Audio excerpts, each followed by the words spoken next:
Good evening, listeners. It is episode 37. I genuinely don't know. I don't know. I've lost track. It is. It's 37, and I am in Ben's hobby shed. Good evening, Ben. Good evening, Dan. We've done the manly hugging already and had a bit of a natter, and then we sort of realised we should probably record something. So, yeah, we are together for this episode, and we will be together for the next one. I don't think that's ever happened. I know. It's exciting times. Exciting times. So, what are we going to talk about tonight? We will do on the hobby desk. So I'm actually at Ben's hobby desk, and I can see a couple of awesome mutant space marines over there to talk about. And I've bought a little case with me with some of my stuff, so we'll talk about that as well. And a little bit about the ongoing hobby resolutions, because we spoke about that last week, and we'll talk a bit about how that's been going. Then it's into the Galaxy of War. So I was thinking about this. Necromunda is going to be my topic. I've played an awesome game of Necromunda, custom game of Necromunda, since we last spoke. What have you been doing? Nothing. Yeah, okay, saving lives though, so it's fine. It's all good. Into the Mortal Realms, I've played an awesome game of Age of Sigmar since we last spoke. What have you been doing? Nothing. It's okay, saving lives. Then it's hail to the community. Hopefully, well, we know the community's been doing lots, so we'll do our usual shout outs. And Ben was avidly updating the calendar when I arrived.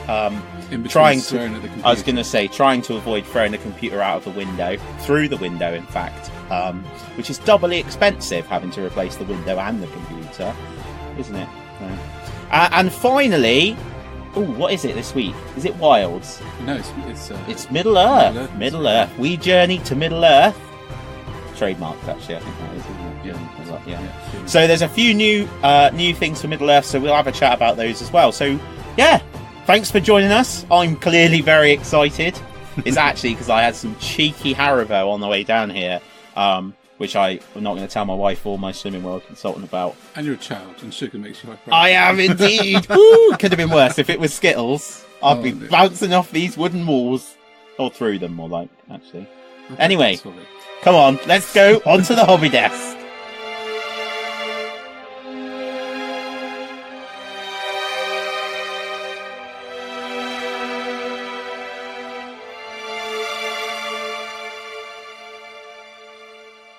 Hi guys, and welcome to episode 37's Hobby Desk. Dan's actually You'd have thought we would have counted between the intro and now to be certain, but no such luck. You're brandishing a box at me. Yes, because I thought... You've actually done hobby. I've done some hobby, and I thought I'd bring it down to show you. Well, I was a bit worried that you were photographing like your next door neighbour's work. And... Well, I might have just nicked it. Yeah. So first up, I think I had done these by the time we spoke last time, but these are my seen him in person. Cawdor, although he's got something stuck to his fist. I don't know what's happened there. I think it's one of your hairs, Dan. Possibly. Oh, yeah. So these are my Cawdor. So that we don't just sit on the podcast going, whoa. So I've done 5 of them. This is your leader? Yeah, that's my leader. That's Coif. Yeah. Coif Coffin now, he's called. Yeah. So he's my leader, with the cult icon, that thing's called. And then I've done, one Juve, which is this guy here, with a flail, and a pistol. And then this is Silas Ratcatcher, with his, incendiary bomb. And their auto guns and stuff are all like repurposed, so that's why they look all rough and ready. And then, I can't remember that, Muffles, I think that's called. And Snood Gambinson there. Snood Gambinson is holding his gun like a heavy weapon when it is clearly just a rifle. Yeah, but he's real weak. So that's why he carries it like that. So, so I really enjoyed using those, painting those. I've decided to break things down a bit this year. So rather than doing 10 or 30, do 5. And split it up a bit and do different things. Bases were quite fun. I actually masked off the bases to do the Did you try and tie them with the ones I'd already done for you? No, I got in fact, I think they're even in here. I got the Goliaths out yesterday. Yeah. Or a couple of days ago, Thursday. And that's when I realised that the bases were... Well, they're similar enough. Were very similar, so that's cool. But the rust stuff that I've got to put a link up. Remind me, I must put a link up for the Rust stuff. It's good. It's flipping brilliant. Well, that's what I'm using. So on there, those bases... These Goliath ain't bad. They're pretty good, aren't they, them Goliath? Yeah. That's why they're in here. Just so that if anyone stops me in the street and they're like, you look like a Warhammer man, I can get them out and say, look, I did this. So those bases, that is that Rust stuff over silver. And then I've stippled some silver on afterwards. Is that it? Yeah. That's really cool. Yeah. Does it have a texture to it? Not particularly, no. So you could put some typhus corrosion on first. Is it tonal? So the thicker it is, the different colour it dries? Yeah. I really like that. These are very good. Thank you. They're really nice. Yeah. I think your painting has come on so far in the last year. It's I don't know if you can see it, but... Yeah, really I could nice. When I looked at my Khorne projects. Definitely. Some of my early stuff, yeah. Because that's a real sort of easy comparison, isn't it? Yeah. I did the same with my Space Wolves. Like the first squad of Grey Hunters I did a while back. Doesn't look anything like even the same person did them, but... So they keep moving. Right, so, other things. So I've done 4 goblins for my Blood Bowl team. Goblins! And you went with trying to tone the noses and ears. Yeah, this time, so I was chatting to you, wasn't I? And I was like, Ben, I need you to tell me how to get more tones into skin. Because the Red Angel you did for me is just flipping phenomenal. And these were only green skins, but you said about turning Screamer pink into almost a glaze. Yeah. And putting that on like nose and ears. And I'm really happy with it. I love it. I mean, it's the first time I've ever done it, and I think the more I do it, I'll probably get better. But it's done what I wanted, and it's given a bit of colour. I really like these, dude. I'm chuffed with them, to be honest. I'm really happy with them. Nice and crisp. The highlights are really thin as well. And I did manage to remember how I painted the bases so that they match the others. And I've written it down now as well. I've written it down. Yeah, the highlights. Something really weird is happening. I'm really loving edge highlighting. I'm loving it. When you've got, so I've got the Artist Opus size 2 brush, which I use for pretty much everything now, except for my final highlight, which I use the 00 Winsor & Newton Series 7. Yep. And those are the 2 brushes I use for everything. So yeah, I'm really enjoying it. I love that goblin with his tongue lolling out and his helmet. Yeah, he's great, isn't he? Yes. Yeah, they're wonderful models. So that's those guys. Obviously I will I put pictures of these things up anyway, so people can see them. Yeah. We can stick them in the show notes. So this guy, I haven't done his base yet, but this is my Gaunt summoner that I'm doing as part. He is, yeah. I'm gonna call it a day on him. That I've done for. Did you freehand the book? Yes. No, I used transfers. So I did freehand the like little squiggles, but the big characters are transfers. You could have said yes then, and I'd have been like, whoa! I know. No, I can't because it wouldn't be fair on the listeners because it's all about. So I've done him for Arcane Power month, which is this month for the hobby group, for those that are in the hobby group. And just to put up some work in progress pictures like you've been doing with your rune priest, and to try and inspire people. So he's from my Silver Tower set, so I knew I wanted to get him done anyway. And I've tried some different stuff on him. Literally, I've been opening colours that I'm cracking open for the first time that I bought when I decided I needed every colour. So the cloak is my favourite bit, and that's just a random idea where I've gone with Cantor blue and then worked up to Screamer pink, and then put a highlight on it. Yeah. And it seems to have come together quite well. I'm quite pleased. It's like iridescent silk. Yeah. And I've used the Soulstone colour, which is the sort of the colour that goes over silver, the Games Workshop one. Blue one for the armour. Yeah. It's not as good as I would have liked it, but I was experimenting. And then I got the colour wheel out, that's why it's got yellow feathers, to contrast against the sort of bluey purples. Yeah. I was having a chat with Chris Goff about this. If I was to start over, you wouldn't necessarily need to, but I think with the feathers, I'd have incorporated a few more colours in to break it up because it's a big block of yellow, which is a shame because actually, if you look closely at it, it's some of the best brushwork I've ever done. Like I had the I was putting in all of the strokes. Yeah. That's really nice, mate. But I'm happy with him. Oh, and the eye. I like the eye. And I used a little bit of red ink in the eye as well, just to give it a bit more of a real, like, it's alive type thing. But yeah, transfers. I'll take some photos of the book and put up for people, because it just kind of came to me, like, why don't I just use transfers for the... Which sheet did you get them from?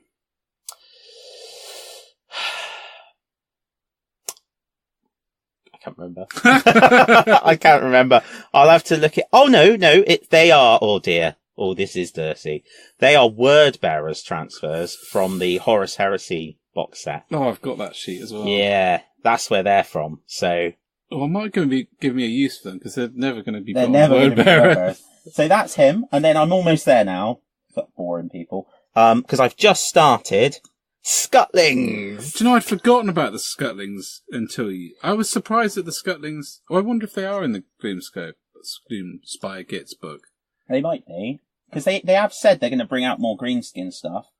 Yeah, because I was quite surprised. So the Scuttlings, I've literally just started the Scuttlings. So I've sprayed all of the cloaks are... they're actually NATO Black by Tamiya. Yeah. And I have to say, I forgot. They're lovely paints to airbrush. Yeah, they really are. glorious to airbrush. The only problem is you need to use that weird stuff to thin them down. X20A. Yeah, but it's not expensive. And none of them are expensive, really. No, it's really good price. Actually, on that note, have you seen there's a funny thing doing around on the internet? Because everybody and their wife or whatever it is they say are bringing out paint holders where you like the painting handle. Yeah. But there's a few coming out, and I saw one, and it's brilliant. It was just a pot of Tamiya with a piece of blue tack on the top, and it was like new and exclusive paint pot with blue tack to hold your miniature. Yeah. Did make me chuckle, even though I'm a convert to the painting handle. But yeah, so I've painted NATO Black at the moment, and then War Boss Green is what I've started with, which is a bit like, because on the Blood Bowl Goblins, I did War Flesh, then as a base coat, and then I Agrax everything, and then I built up through the War Boss Green. Yeah. But that took quite a long time, and I thought, no, I'm not going to do that on these Scuttlings. I'll do it this way. But I've brought them with me because even though I'm away for 3 or 4 days, I've got to do my half an hour. So these don't look like they'll take you much longer to do. Nah, I don't think they will. They're going to be quite a quick project. So yeah, so they're what I'm working on at the moment. My goal, I've got this mad goal, because I've got some holiday in January, which I'm in at the moment, is to try and paint a miniature for every day of the month. So I've got a long way to go yet. I've done 10. This will be another 8, so 18. It's only another 12. So. Well, I was thinking maybe I'd do some Mordor Orcs, because they'll be quite quick, as something different. So yeah, loads of hobby. I've put painting handles on my birthday list. Yeah.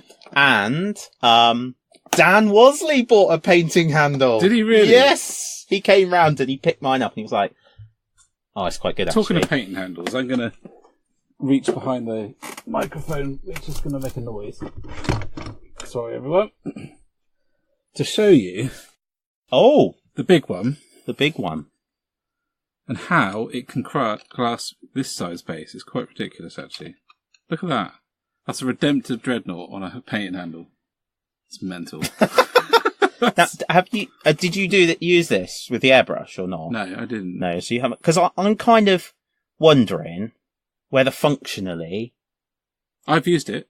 Yeah? Yeah, it's a lot more comfortable. Yeah? I end up with big models, holding them in my hand a lot more than I do a normal model. And it's really easy to just get your grime all over them. So I did see one thing online where somebody claimed that theirs had pinged it out and shot it across the thing. Well, yeah, I've got it to ping out and shove it across the thing while I was trying to put his arm on. So, it's for holding and painting. I think it wouldn't take much torsion, but I think it's quite good. Good. So I've only got 2 models on my list. I'm not quite as busy. I mean, you have been so prolific recently. So, somebody has been telling me for, well, how many episodes have we done? 36 episodes.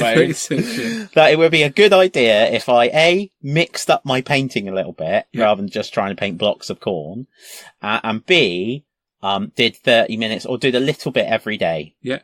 And they were right. And I said, didn't I? We've even got 36 episodes of you telling me. So what, basically, and I hope this continues. Well, I intend to try and make it continue.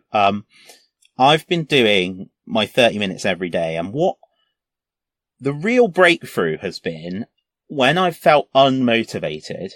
Yeah. So like I was watching Sherlock avidly, and I just kept watching episode out, and I was like, I should go and paint really. And I was like, no, I'll watch another. And it got to 11:30, which was ridiculous anyway, although I didn't have to work the next day, so it was fine. And I was like, no, I've got to go and paint because I'm going to run out of time in the day to do my half an hour. And I went and 2:00 in the morning, I went to bed. And that happened every time I've made myself do that half an hour. Yeah. It's engaged my mind into the painting, and I've done a bit more. Yeah. And also half an hour. So what tends to happen is we finish dinner. Harriet goes and looks after Joshua, like plays with Joshua for half an hour. Yeah. I do some painting, and then I run his bath and put him to bed. So she gets like a good hour and a half. And so even like when I'm working, that's like when I'm working and stuff. So even then, I still can get that half an hour in. It's not too much to ask for. No. And rather than like looking for, trying to find space for these massive epic painting sessions, it's that half an hour. So that, it's been really good because A, it fits in around family, which is real key. And B, because it's a resolution and I'm committed to it, I'm doing it even when I'm not feeling motivated. Yeah. So I find that really helpful. And then the other part of the thing, which I've already alluded to, is mixing it up a bit. Yeah. So this year, I've done the 5 Cawdor. Then I was like, I'm going to paint 4 I haven't even mentioned my orcs for like ages, but I'm going to paint my 4 goblins. So I've done my goblin. I'm going to paint a Gaunt Oh, no, it was better than that. I did the Cawdor. Then I started the Gaunt Summoner because it was Arcane Power Month. Got bored and frustrated and couldn't decide where to put the colours. Put them to one side. Painted 4 goblins for Blood Bowl. So I'm still painting. Now I'm doing scuttlings. I'm very excited about it. I haven't heard you this excited about the painting side of the hobby in a long time. It's really good, man. It's great to mix it up, and I'm really excited to do other bits. I've got loads of stuff, but I think I had become buried by this mount, because I have a lot of stuff for my Khorne army. Yeah. I know you've got a lot of stuff as well. No, that wasn't what I was saying. You spit it out, Ben. Your kind of Khorne project is vast, and you're looking at like a good year's work just to finish even remotely where your Khorne army would want to be. Yeah, absolutely. And I think that feels like a mountain. Yeah, it does. And so I've got to go back and do a bit more to the Helldrakes. I'm going to try and do something on them, but I'm going to treat them as a few months project, which I will work on every now and then. Yeah. Because they are substantial pieces to do. Although I would like them done by the time we play our game, because they're going to be epic in the game. But I'm alright if they're not. No, yeah, that's what I thought. So, and I've just bought today. It's arrived today. This is the joys of being employed by Royal Mail, because I got the notification it was coming, and I was able to log on and look at exactly where it was, and it arrived at the delivery office, and I rang my mate up that works at the delivery office, and I was like, dude, I'm leaving for Plymouth at 10:30. Can you tell me where the postman is, and I will go and find him. And as it was, Paul, my postman, who's a legend, came to my house and dropped it off to me, especially. It also came along with 4 more linemen for my Orcs Blood Bowl team, and some transfers. Oh, and a little A5 booklet, which I will talk about in more realms, because otherwise I'm going to talk for the whole thing.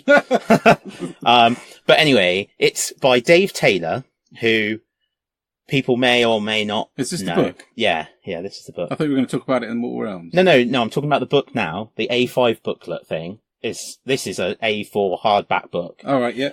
I think it's called Legions and Armies or something like that. And it's Dave Taylor who, if you flip back into White Dwarf, basically he spent a long time at Games Workshop. He was big into doing all the terrain and army projects, and it's all about the inspiration behind army projects, and it's full of beautiful colour photos. I've just read the foreword by Dan Abnett, which is all about where he gets his inspiration from and leads into Dave's thoughts. It's amazing. So, but I have just read 2 pages of it, so I'm going to talk about it some more next time. Yeah. Once I've had a bit more of a read of it. I think I'm going to stop now. How's your hobby? Because you started talking about it. No. Then I witted on again. I just picked it up to play with the handle because it was an appropriate time. No, I have done 2 things this month. I found myself really struggling with motivation, actually, after Christmas. I've stolen it. Yeah, maybe you have. But then I've kind of applied your half an hour a day thing as well to just get me to start, and that's been really helpful. And painting night's been really helpful as well, because having something ready to go for painting night is kind of a bit of a push. But I did the Rune Priest for the Arcane Power thing. When I finished him off, I struggle with this guy because the photos look pants. They really did, I thought. But I'm actually reasonably happy with him in person, but there is something about him I'm not quite sure about. But he's done. And if I could pick out what it was that was wrong with it, I wouldn't be able to tell you. Which is really bothers me, actually. But there we are. I changed his axe for a sword on this guy, because I think I prefer swords. That's just as simple as that. Fair. He looks great. I think he looks great, but even I said to you, I think he looks much better in person than the photos. Yeah. Everything's so much smoother in person. I don't know what that is about the picture, but it was just really hard to photograph, I think. But, so that's him. That only took me 2 evenings. So smashed that out. And then I've been working on my Redemptor. So I'm terrible with this sort of stuff. So I had it in my mind I was going to do one model and then another, work my way through the system. So I was going to do a 40k one, and then an Age of Sigmar one, and then a Specialist Games one, and then a Wild Cards or something from Saga or something. But I needed to get these Space Wolves done, so I had a few units for a planned game on Warhammer Community. And so I've gone from one to another. But then I got all my Space Wolves out, and I was like, I need to sort these dudes out, get them sprayed and airbrushed. And I kind of almost talked myself into just smashing out as many Space Wolves until I get bored as I possibly can. Which, take care, because that's what I did. Yeah. With my Khorne. So I'm probably not, but what I've done is spray painted or spray primed all of them in grey, and then I'm going to do the wash that I do, which is a 50-50 Nuln Oil Drakenhof across the whole thing, and then probably airbrush them up with rust like I do, and then zenith them with Fenris Grey Air, and then leave them. Mm-hmm. So that's probably a good, few hours work there. But it's the basic quick bit. And then pick the units out one at a time and do them in sort of 5s and dot them here and there and sort of work my way through them. Because I really would like to get the bulk of the old Space Wolves done. Because the Primaris really slowed that down because they came out and I wanted to do them. Mm-hmm. And I still haven't really got through all of the old stuff. So that Redemptor Dreadnought, that's the first time I've really done airbrushing on panels other than on the Titan, on the Titans. But I've been trying to get that tonal highlight across the panel, so the edges it's a bit stylized, but I've toned it down a little bit because I didn't want it to be too much. I don't think that would fit with the army. So I've got that done, got the metal. I love this claw. Yeah. So that's just taking the fingers of the Power Fist, and then taking the claw from the Space Wolf Venerable Dreadnought sprue, and leaving that little kind of cabling bit on, and then just putting it on the end of the fingers. Because I think Space Wolf Dreadnought needs a power claw. Yeah. Well, it's a subtle thing. Obviously, it's not subtle if it's ripping you apart, but it's a subtle thing which makes it really Space Wolf, I think. It's the first thing I think I noticed when it was sat there, and I picked it up, and it just drew my eye, and I thought, oh, that's sweet. But it looks like it came with it. Yeah. I spent a long time trying to make that, to get the finger lengths right as well, so they're all slightly different. And we're quite chuffed with how it turned out, actually. I'm a bit sad that I've got a second redemptor. And I haven't. And you haven't got the bits? No. Well, you need another dreadnought, really. Well, that dreadnought kit did me really well, actually, because I've used a lot of the bits on that one. I built Beyond the Fell-Handed, and I used all the spare bits. Do you remember is it Black Reach came with the dreadnought? Yeah. So I had that one, because my brother basically gave me all of his stuff, and that box of Black Reach was in there. So I had that one, and I carved off so much of that and just stuck on the Space Wolf bit. So we got a new head, new carapace, the shin guards, and that actually looks really quite good. You can tell it's the Black Reach one if you look underneath, and you can see all the cavities, and there's not so much deeper detail. But I've managed to get effectively a Redemptor Dreadnought to look like a Space Wolf Dreadnought, another Dreadnought to look like a Space Wolf Dreadnought, and Beyond the Fell-Handed out of one kit, and I still have spares. So it's a great kit. It's exactly what you want from a chapter-specific kit, to be able to sort of throw across the army and make other units, generic units, look more chapter-specific. I need one of these. Yeah. It's stunning. Like, I sat here looking at it. I love it. I said to you, didn't I? Beast. Like, I can imagine the chassis all like lined up on the wall, and then them getting the incumbent in his little sarcophagi and slotting it in, and then these things slowly closing, and then gradually lights flicking on, and it taking a step. Oh my goodness, it's just mega, isn't it? It's a much nicer model in person. Yeah, because the legs are big. Because in the photographs, the legs look really small. Yes, yeah, it's much better balanced in person, isn't it? Yeah, like proportion. Sorry. Yeah, it's crack. It'd look good in ultramarine blue as well. It would. One of the things I've put on a lot on that one is I've used a lot of the shields from the Storm Raven, because I don't. Is that what that's from? Yeah. Oh, that's cool. I thought from the Storm. Do you mean the Frost Fang? Yeah. Yeah. I thought they were from the Is it not the Storm Raven? The Storm Raven is. What is it? I don't think there's a Space Wolf kit for the Storm Raven. No, what is it called? I can never remember what it's called. That thing. The Ram of Doom. Yeah, the battering ram. Anyway, that's... Stormwolf? Stormwolf, that makes sense. That's a sort of typical Games Workshop. It's alright, at least you're not known for being a Space Wolf player or anything. No, I know.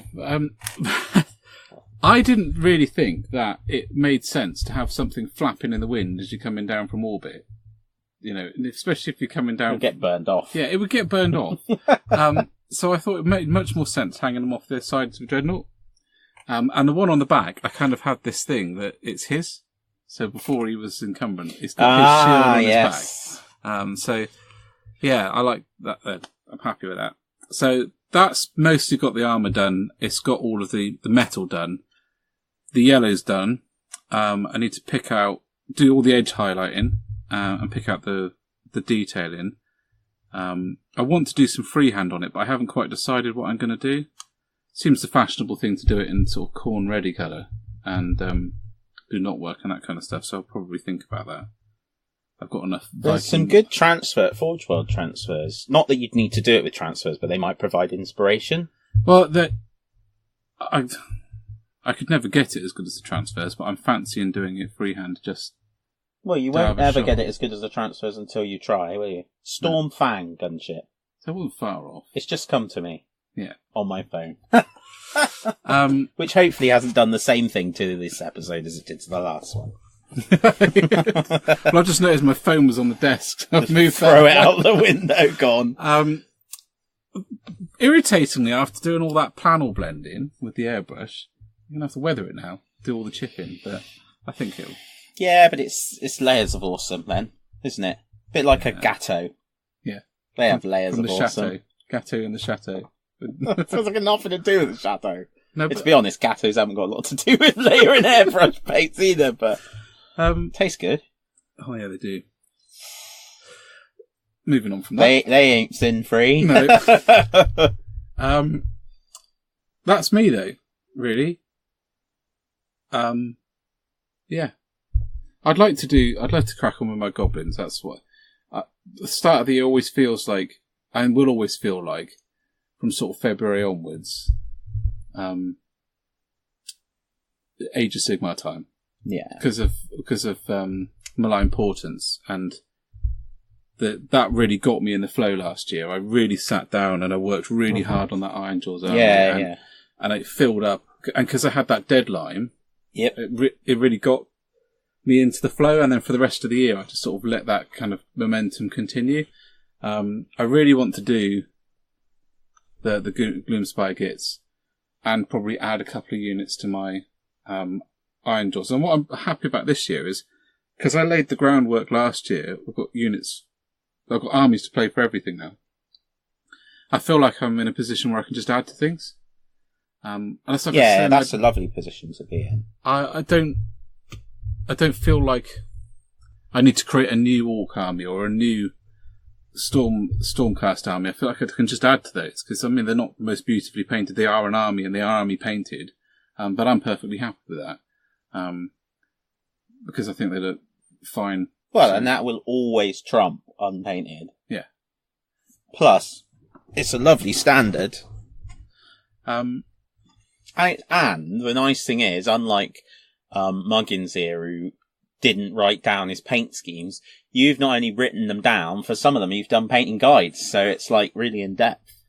Well, yeah. So I haven't actually done a better painting guide for that one, because I wasn't confident enough with the airbrushing to be able to sort of write about it. I'll probably write a little thing afterwards and say, this is what I did, because I effectively with him, I used the Tamiya air paints and pre-shaded it, and then gently went over with Russ and and then highlighted it with the Fenrisian air. I've actually found the Fenrisian air, now it's on such a large model, is quite a lot brighter, on a slightly different shade than Fenris. Well, it's not as bright as Fenris grey, but it's a slightly different shade. More of a bluer than a grey, if that makes any sense. And I prefer my Space Wolves a bit greyer than bluer. I'm making a great sense here, but yeah. I think though, once I've done the edge highlighting on it and the chipping, I think it'll bring it back. I'll burn myself out already. You have. I'm tired. I'm yawning now. Do you need a coffee? Yeah, probably. So, that's the first time I've done pre-shading. I'm quite happy with how it turned out. But I didn't feel confident enough talking to people through how I did it, if that makes any sense. Well, that's alright. You got lots more to practice on. Yeah. But I'm going to be doing my Orcs again. Actually, going before the Orcs, the Grots. So I had a revelation with the Grots. This is going to sound really obvious to some people, but the guys in Heavy Metal do a fantastic job of working out what they want their army to look like. I mean, the amount of effort that goes into that, I really didn't come to grips with until at Warhammer Fest they were talking about the Deepkin and how long they spent working out the colour schemes and working alongside Seb Pervert and creating what they thought was their kind of benchmark colour scheme. And then they had all of these others which they thought would work as well, and they did those and they put them in the book. And it's a fantastic army book. I love it. But they've been doing that more and more with each of the new books, and they've done it with the Gloomspire Gits, of course, and that makes sense. But there's a kind of, rather than the Deepkin where you're starting from scratch with the Gloomspire Gits, you've got the Moonface Grots with the yellow faces, the Bad Moon, as a kind of primer. But they posted up on Instagram, oh, these are some others that we did.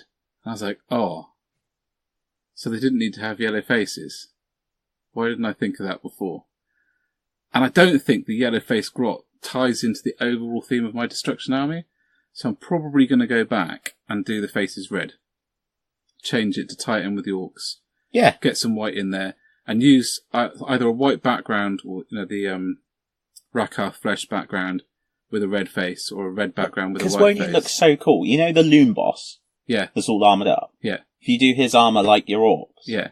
with a white and the red. Yeah, exactly. That's just going to look amazing, isn't it? Yeah, I want the whole thing to tie together, because I want my destruction army to be... Like, I want my order to all be based around the same story. That, outpost where they've got, like, the Knights of the Round Table thing going on, and the Stormcast are, like, a defensive thing that came down right at the last minute to the final battle.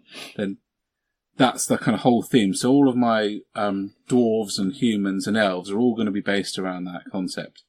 I want the destruction to be the same. So they're all that kind of, they're all part of the same wire. And although the goblins are there and they've painted their armour the same as the orcs, they'll probably make it so they're sort of hanging on the coattails, but they're not they're not really there to support them. They're kind of there just because it's a good fight, and it feels probably the moon happens to be in the right place. Yeah. What I love about the Gloomspite Gits and you is the fact that there are a whole bunch of fungus-fueled goblins, right? You hate mushrooms with a passion. Yeah. And the second part of them worship the bad moon because they think it's a spider egg sac. And it may hatch and rain spiders across the mortal realms, which you also don't like. I don't have a massive problem with spiders. I have a huge problem with them when they're, like, infesting my house. Cause it's amazing. We have, like, a wolf spider problem where every year, like, all the male wolf spiders come out looking for their partners, and they'll scuttle across the floor, and they're whopping great things. I mean, they're not venomous or dangerous, but they're enough to be like, oh, crap! Look at that. So, yeah, but I've always liked goblins because it feels like, and it feels the same with this release, that the people who are sculpting them have a laugh. Yeah. They're just mental. They're absolutely mental. Which is funny because it's never really materialised into a 40k or Cool Goblin armor or Gretchen thing. I've never really quite got into them as much, but you get picked up by different things, don't you? Yep. So that's my plan. That's what I've been up to. We've talked ourselves into 34 minutes, so... I know, you've gone on a bit. I have. So, shall we go forward into the galaxy of war? Let's do it. Forward!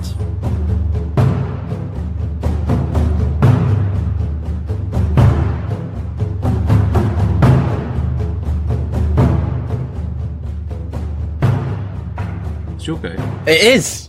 I was just deactivating the Geller field as we come out of the warp there. Not at all distracted. Take your phone and put it away from the phone over there. Right. You'll sound like an admin again. Yeah, absolutely. So welcome to the Galaxy of War, the Grim Darkness. Stuff to talk about this episode. Necromunda for me, dude. I don't have much to talk about, actually. It's the first time for a long time when it comes to Galaxy of War, but I'm sure it'll come to me. I'm sure it will. I would like to talk about Ulric the Slayer, because briefly. Yeah, well, let's start there. So we've got, I don't know, have you listened to all the Voxcasts? Nearly, yeah. Yeah, I think I don't know if I've listened to 3. Yeah, there are 3. So, yeah. So it was Darren Latham's one that came back to me while I was getting all my Space Force out, because he talked about how he done a lot of the design work for the Space Force recently. And Ulric the Slayer was that really stuck with me because I think personally it's one of the best Space Marine models, or in fact Space Marine, Space Wolf, but definitely Space Wolf, but probably Space Marine models that's been done in an awfully long time. And the reason is because Ulric the Slayer was a massive part of 40k for me when I was a kid, and the Space Wolves. You read about how Ulric the Slayer was the one who chose Ragnar, who kind of mentored these people and turned them into something better. And in the original Space Wolf rules, you could up their weapon skill, wasn't it? Because you've been mentored by Ulric the Slayer. Yeah, and that first model was so different from all of the other chaplains. That wolf skull, he looked like he was leading them into battle. Mm-hmm. And it was one of those iconic models, a bit like Ragnar the Blackmane is. Yeah. Now, Ragnar Blackmane hasn't been redone, but it struck me when I was picking him up and sort of looking at him and thinking, I really want to paint him because I need to, because he's gorgeous. And I've had it sat on my desk for 2 years and I've been doing other things because I can't just have a Space Wolf army made up of characters. Yes. Doesn't work. Although that would be a great scenario. Yeah, it would. It would. Like Kill Team, Ulric the Slayer, Ragnar, like the Seven Samurai type thing. No, Stormcaller, Nigel. But it struck me while I was looking at him how much of a massive undertaking it must have been to take someone so charismatic, such a vital part of the background of 40k, and reimagine him. And I got to thinking about the new Marneus Calgar at the same time. Mm. And the Marneus Calgar I really liked. But I think it's really hard to overstate how difficult it must be to take someone so iconic and reimagine them in iterations. And I think that the Terminator Marneus Calgar, the last one, was absolutely stunning. Yes. It was one of the best reimaginings from a second edition to whatever it was when that was released, 5th or 4th? Oh, I don't remember. It was Marneus Calgar, but it was just Marneus Calgar turned up to 11. And it wasn't just, I think the other thing that one did really well is it was a really nice envisaging of Terminator armour as well. Yeah. How it articulates and what it looks like. And as it was striding forward, and he looked like a train that had no intention of stopping. Yeah. And the new one I really like, and I think it's taken it a new step and saying this is what the new armour looks like. In fact, it's a new class of armour that I didn't even realise until I looked at the model in person. It's got like this jetpack intakes. Mm. It's a completely new class of armour. So that's another. They're opening the field as to what sort of equipment these guys can have. But going back to Ulric the Slayer, he could not be more different from the last one. Mm. He's completely different. He's not moving. He's got his helmet off. He's got all of a completely different design concept. And when he talked about how, he went down and spoke to Jess and was like, I need to bounce ideas because you're the guy who did the first one. I just had this wonderful mental image of what the design studio must be like. But that guy, for me, is now Ulric in every single way. He's so much how I imagined him in my head, standing like anyone who comes near him is in a world of trouble. He's so confident that he can stand there with his weapon on the floor, holding it with his helmet in his hand, as if to say, well, genuinely, you ain't got much hope, so keep yourselves at arm's length.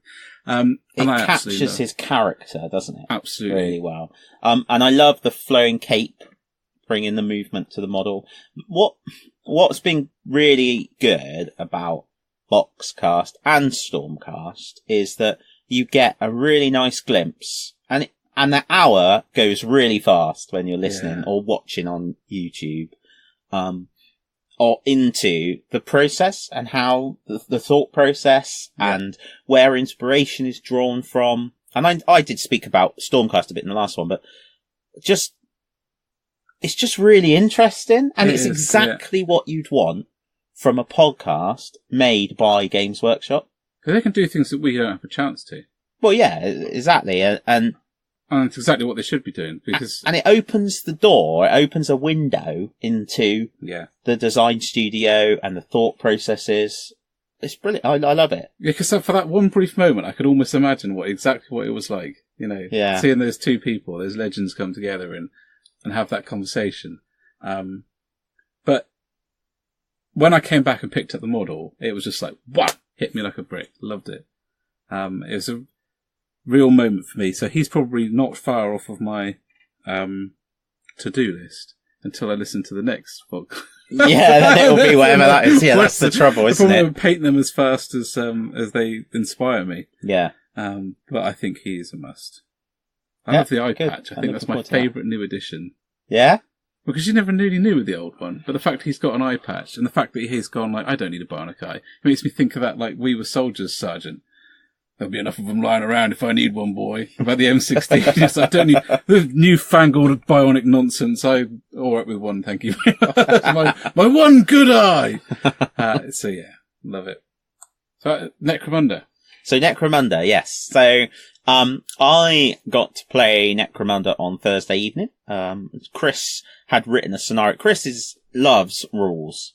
And of all stories. descriptions and stories and background, and it's fantastic. It's really great, and he churns it out so quickly, and he's read so many rule sets. So he wrote a scenario for us where essentially, and he's even written like a background introduction to it as well. Does he read it brilliant. out? Yeah, he reads it out as Amazing. well. Yeah.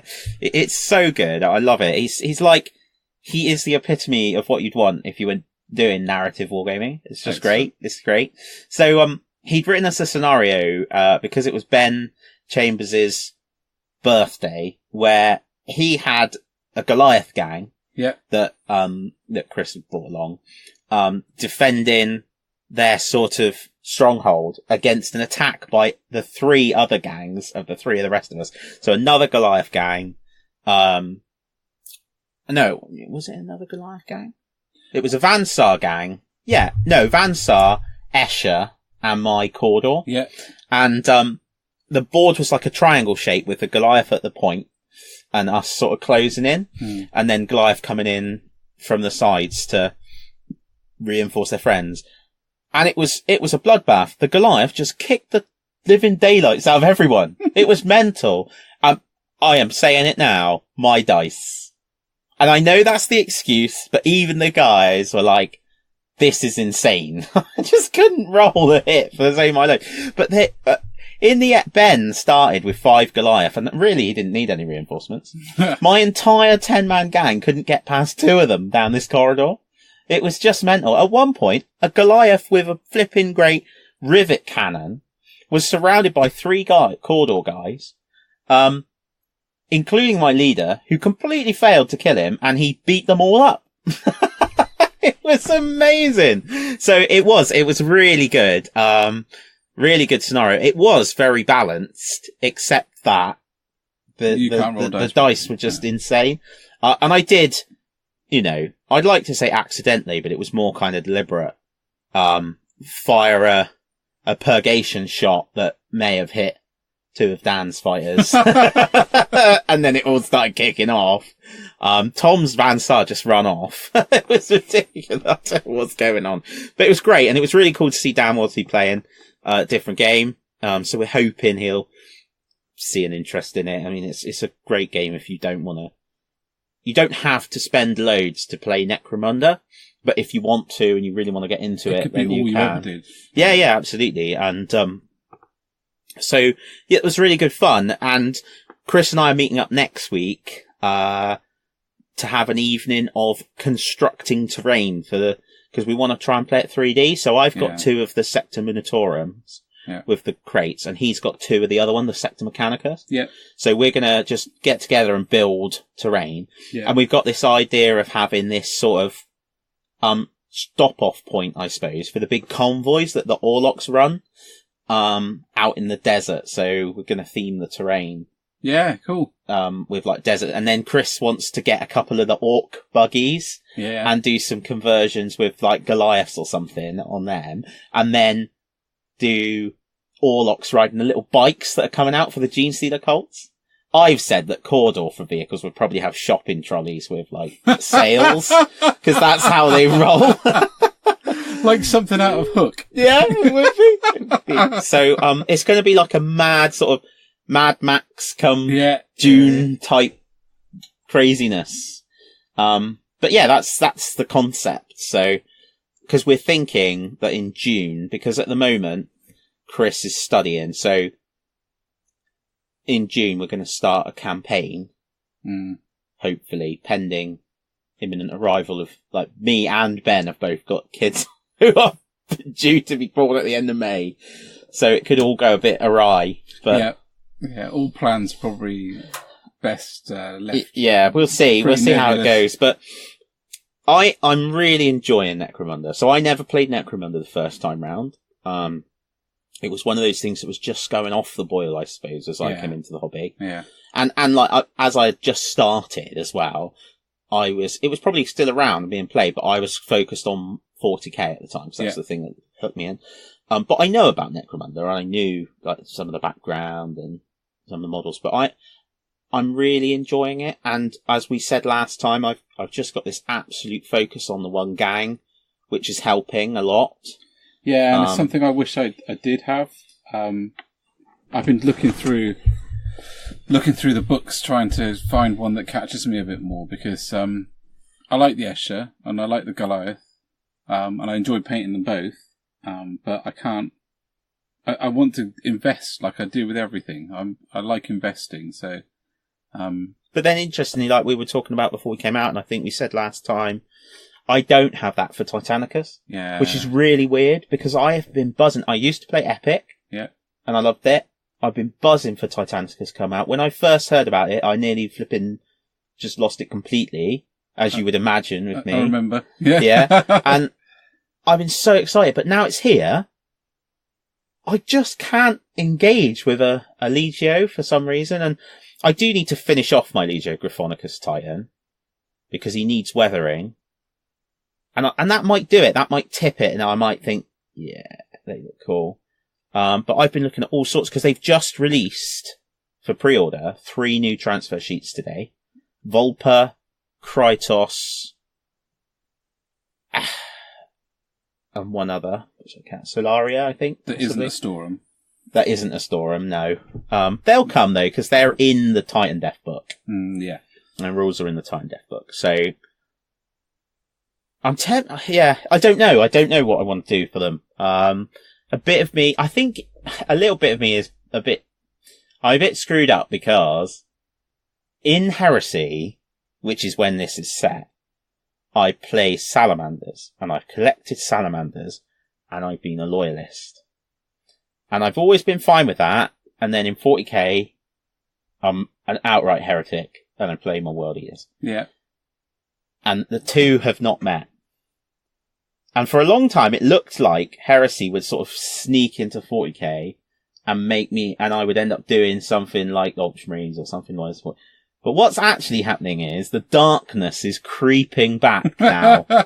And I really would like to do a World Eaters army. Yeah. I'd really like to do a World Eaters army in the white and the blue and all the blood and, I just flipping, and then somebody went and painted the Red Angel, and I was like, oh my goodness, I need Angron. So that's making me think, I want to do a Traitor Legio. And I do really I've seen some wonderful Mortis engines, but it's getting the black right, and also the problem with Mortis is they turn to Nurgle, and that's just the wrong choice. Yeah. And Khorne there are a couple. There's Arjax, is it? Legio Arjax? Something like that. But that's just Warhounds. Yeah. Well, I'm not having any of that. They are lovely models and easy to paint. Yeah, so. They're lovely, but I don't want just Warhounds. No. There is one other. I know they're brown with bone trim. Oh, that's quite cool. Which is different. So I'd have to think about.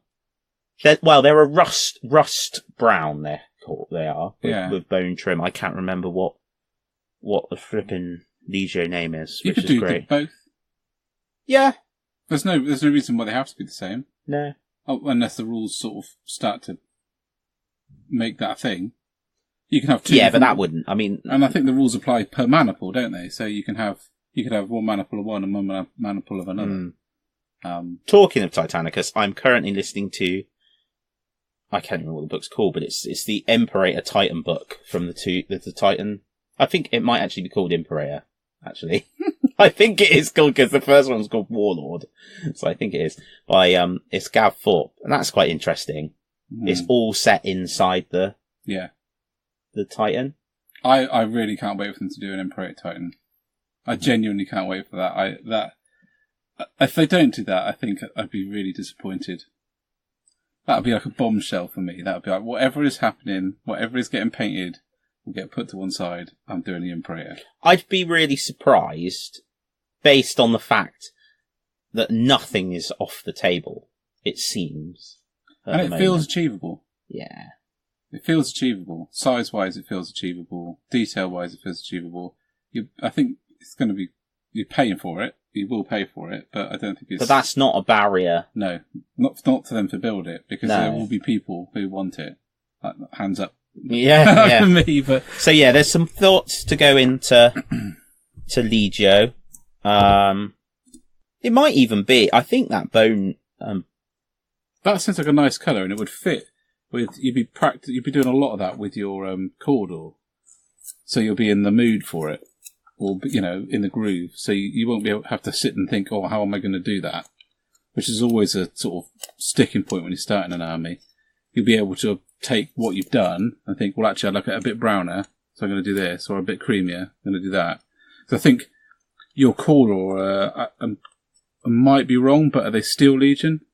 Yeah. Yeah, so you might want to go for something slightly reddier brown, like Mournfang, so that you contrast nicely with the bone. But, you won't have to spend a lot of time thinking about that. Whereas I think with which yellow to use against blue and that kind of stuff, with Gryphonicus and Astorum, that kind of thinking process. And for example, Mortis with your black, you'll be spending a long time sitting there thinking, "Oh, how am I going to do my black?" We'll see. I'm sure it'll click at some point and I'll forget this was ever a thing. And I'll play it back to you and go, "You remember that time when you didn't like Primaris?" Don't even go there. That never happened. That never happened. "Oh, well, they're called Hellblasters. That sounds really chaotic." I don't think I said that. Yes, you did. I can go back on the text message and find it. I don't think I was that bad. My main bugbear was the impact on standard Astartes. But that's being really nicely addressed now. Yeah. Which is great, and that's helped a lot. I still think it's totally ridiculous that they can't ride in a Land Raider. I can get over the pod, because the pod's got harnesses, and I can't really, but I can. But the Land Raider is just a box with a space in it. Somebody said... And I get that there might be a tactical reason, but ultimately, if you are here, and you are created to bring death to the enemies of mankind, and they are over there, and there's a Land Raider here that can get you there quicker, you would get in it. Can you imagine being Marnius Calgar with his custom-built Land Raider at the moment? And he can't go in it. Yeah, I know. Gutting. It's like a theme, isn't it, about the podcast. But, when I've read Dave Taylor's book, I'm going to do a project which is going to be an Ultramarine army. Yeah. That's actually going to end up being white, blue, covered in blood, and actually world eaters. but oh, man. Yeah. So we're planning to hopefully play a game of 40k on Warhammer TV.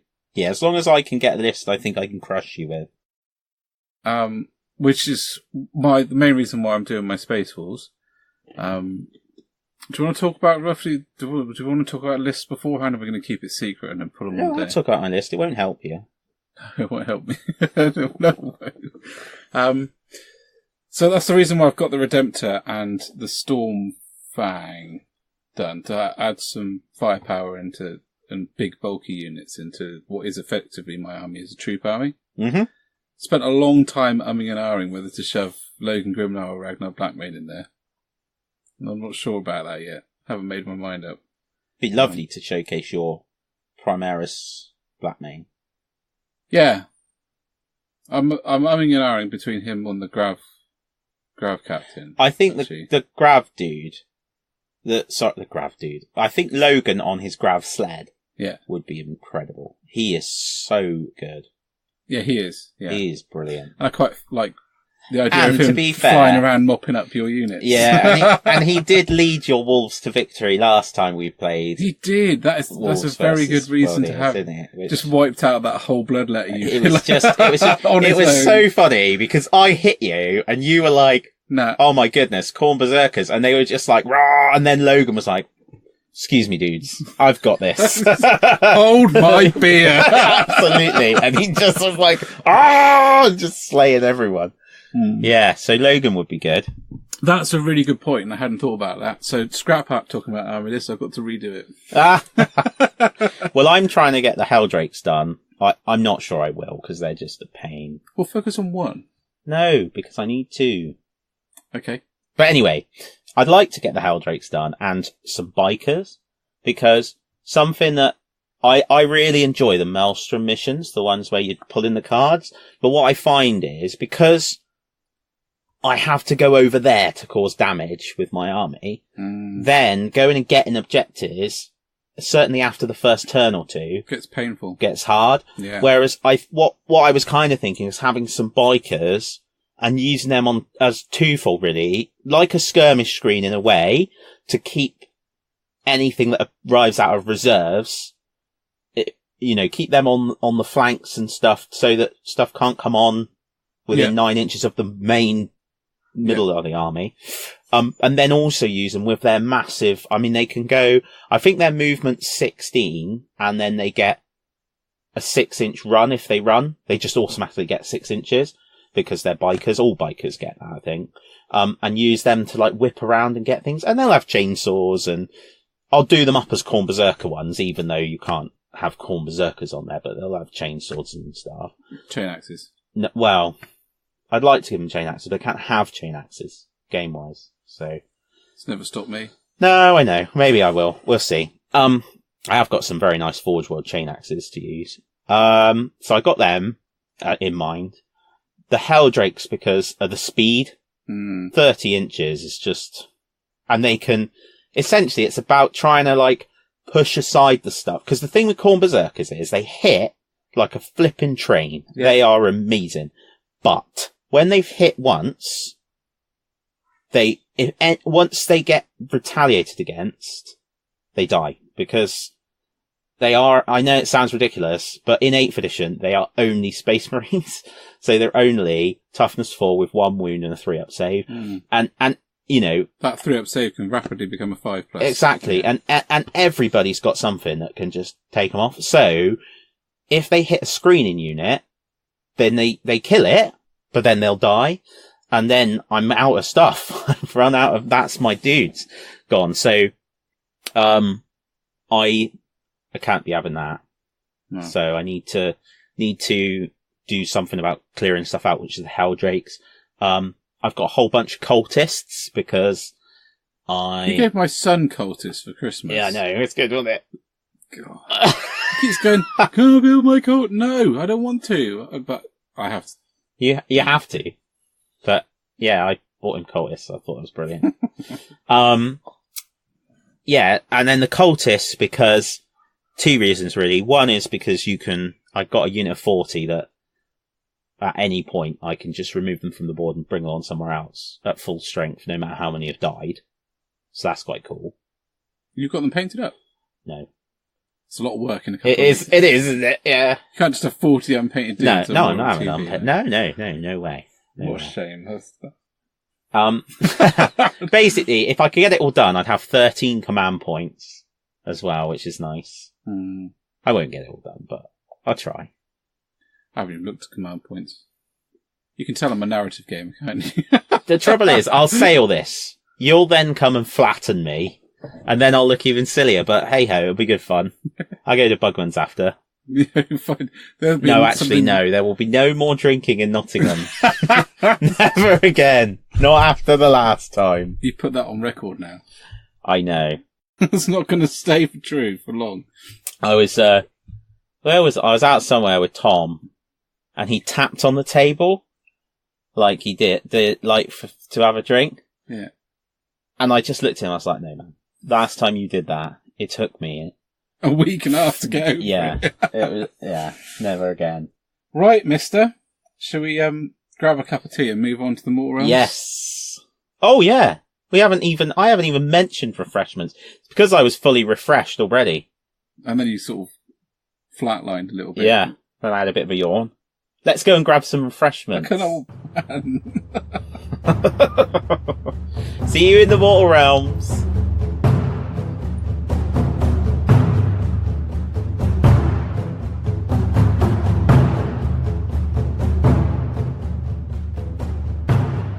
Hi guys, and welcome to the Mortal Realms. We are brewed up, refreshments in hand, ready to go. I've just noticed there's paint all over my Space Wolf mug. That's why I'm pausing. It's devastating. I managed to get you drinking out of a Space Wolf mug though, so. Yeah. I have not been able to get my hands on the Gloomspire gits because they're all for my birthday, which is next week. So everyone's got their Gloomspire gits and I don't have them, and I'm really sad about that. in a lot of ways, but I'm going to have one hell of a birthday. But it's really cool to see everyone doing theirs. So I had planned to talk about the codex, what was in it, sort of review it, but I haven't been able to do that. So I'm sorry. Apologies. There's something to look forward to for next time. There is, yeah. So what's been going on this month? Well, last 2 weeks, releases-wise, there has not been a great deal that we haven't already talked about. But really excited to see finally, I think there was a massive delay with these guys. I don't know whether that was intentional or what. The Underworlds kits. So yeah, I don't know what the release schedule... I can't remember what the release schedule was like for the last lot. No, but I think they were after Christmas, so I'm not sure why I'm surprised that these are after Christmas. But maybe we just saw the previews sooner. Yeah, it just feels like I've been waiting for them for ages. I mean, put them on my Christmas list. But I am really excited about these two. I haven't actually managed to paint the others from the Night Vault yet, which is a bit of a shame, because I really tried to keep up with Shadespire, but I think there's other things that have got in the way. So what they'll probably end up getting done is when I come around to do their armies. But then they're quick projects. But we're quite good for your 30 minutes thing. Well, I was actually thinking of doing the Sepulchral Guard. Yeah, they're really this fast. month. Yeah. And they're stunning. Yeah, they're wonderful, aren't they? But I really like the look of both of those, and the Troggoth one, which I think is brilliant. The background, the fact that he's just looking for someone to sleep, just gives me chuckles. But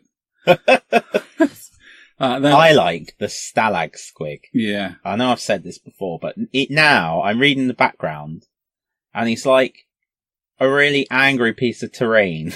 He can't even move. He just bites your kneecaps if you come too close. So yeah, they'll get painted on some of my grots, I think. So grots. Yeah, thought I was verged into 40k then, but no, they are called grots now, aren't they? They are. But I don't really have much more to say. So you're going to have to lead this one, I'm afraid, then. Well, that's all right, because I played a game. Excellent. I've played 2 games, actually. So first off, I played Ben against his Deepkin in a Warhammer skirmish game, using the rules from the new White Dwarf. Yeah.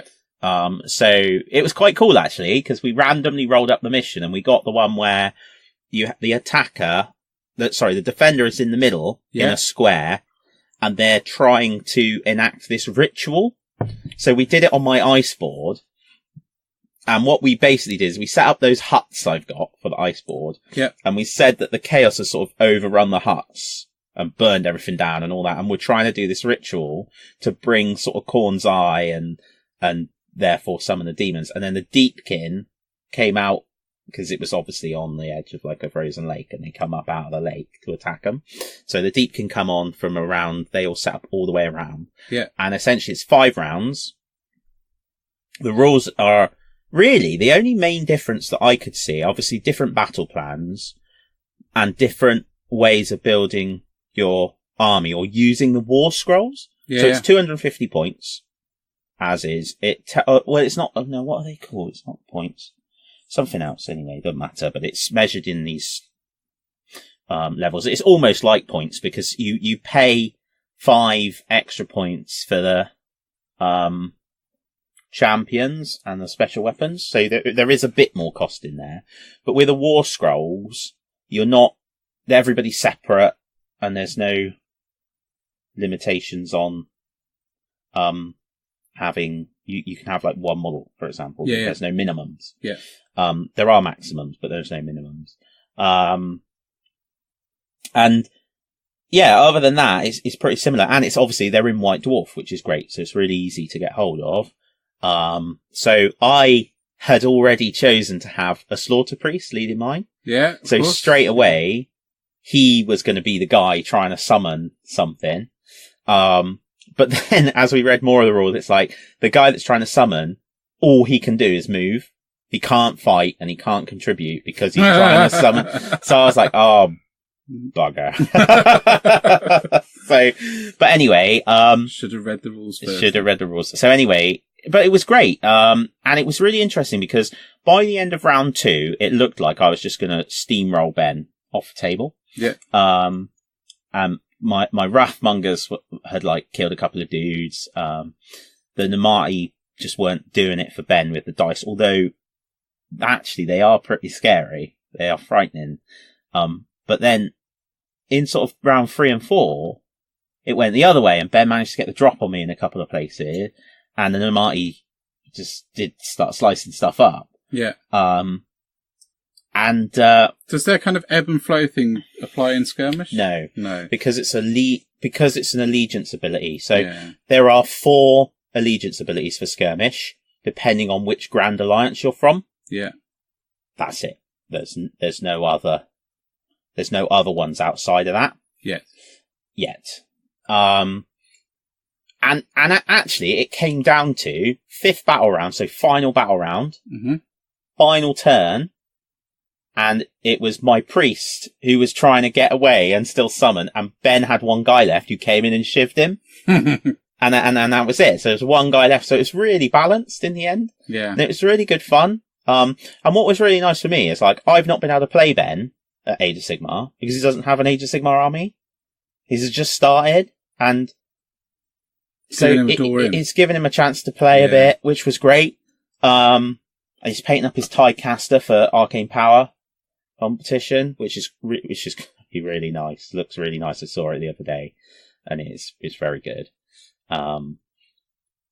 So yeah, that was it. That was really good. I really enjoyed that, and it's played on the same size. It's played on 40 by 30, I think.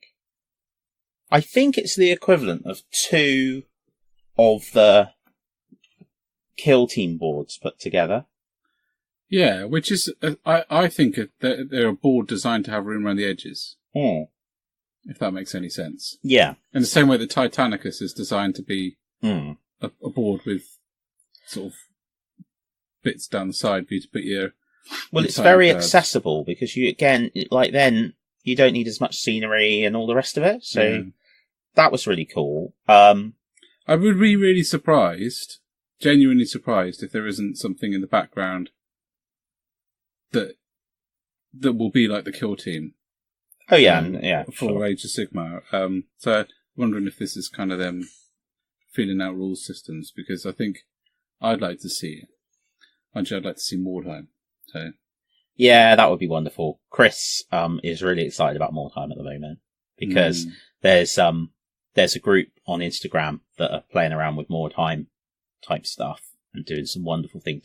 One of them's converted a vampire lord out of Conrad Kurz from Forge World. That's a bit huge. Yeah, it's massive. So that was that game. Ben's got out the more time rulebook now. Should we just talk about this now instead? I love it. It's so good. It really was perfect for the game, like for that background, wasn't it? Yeah. Like it fitted into the darkness of the Warhammer world really well. Yeah. It was a really good game. It took a lot from Necromunda and then ran with a different way of doing things, slightly different way of doing things, and I really liked it. And the scenery is ace. I could just sit here and flick and look through the book now. Yeah, okay. But I really like That's really interesting. Some of the characters. Yeah, some of the characters. I'm going to put it away. Some of the character models that they had, like the freelance knight and that kind of stuff. Yes. Particularly as the It's because on Foxcast or Storm, I can't remember which one, but that freelance knight was mentioned. And now I can't remember why. Never mind. I'm stuck. I'm going to look it up. No, don't. Put your phone away.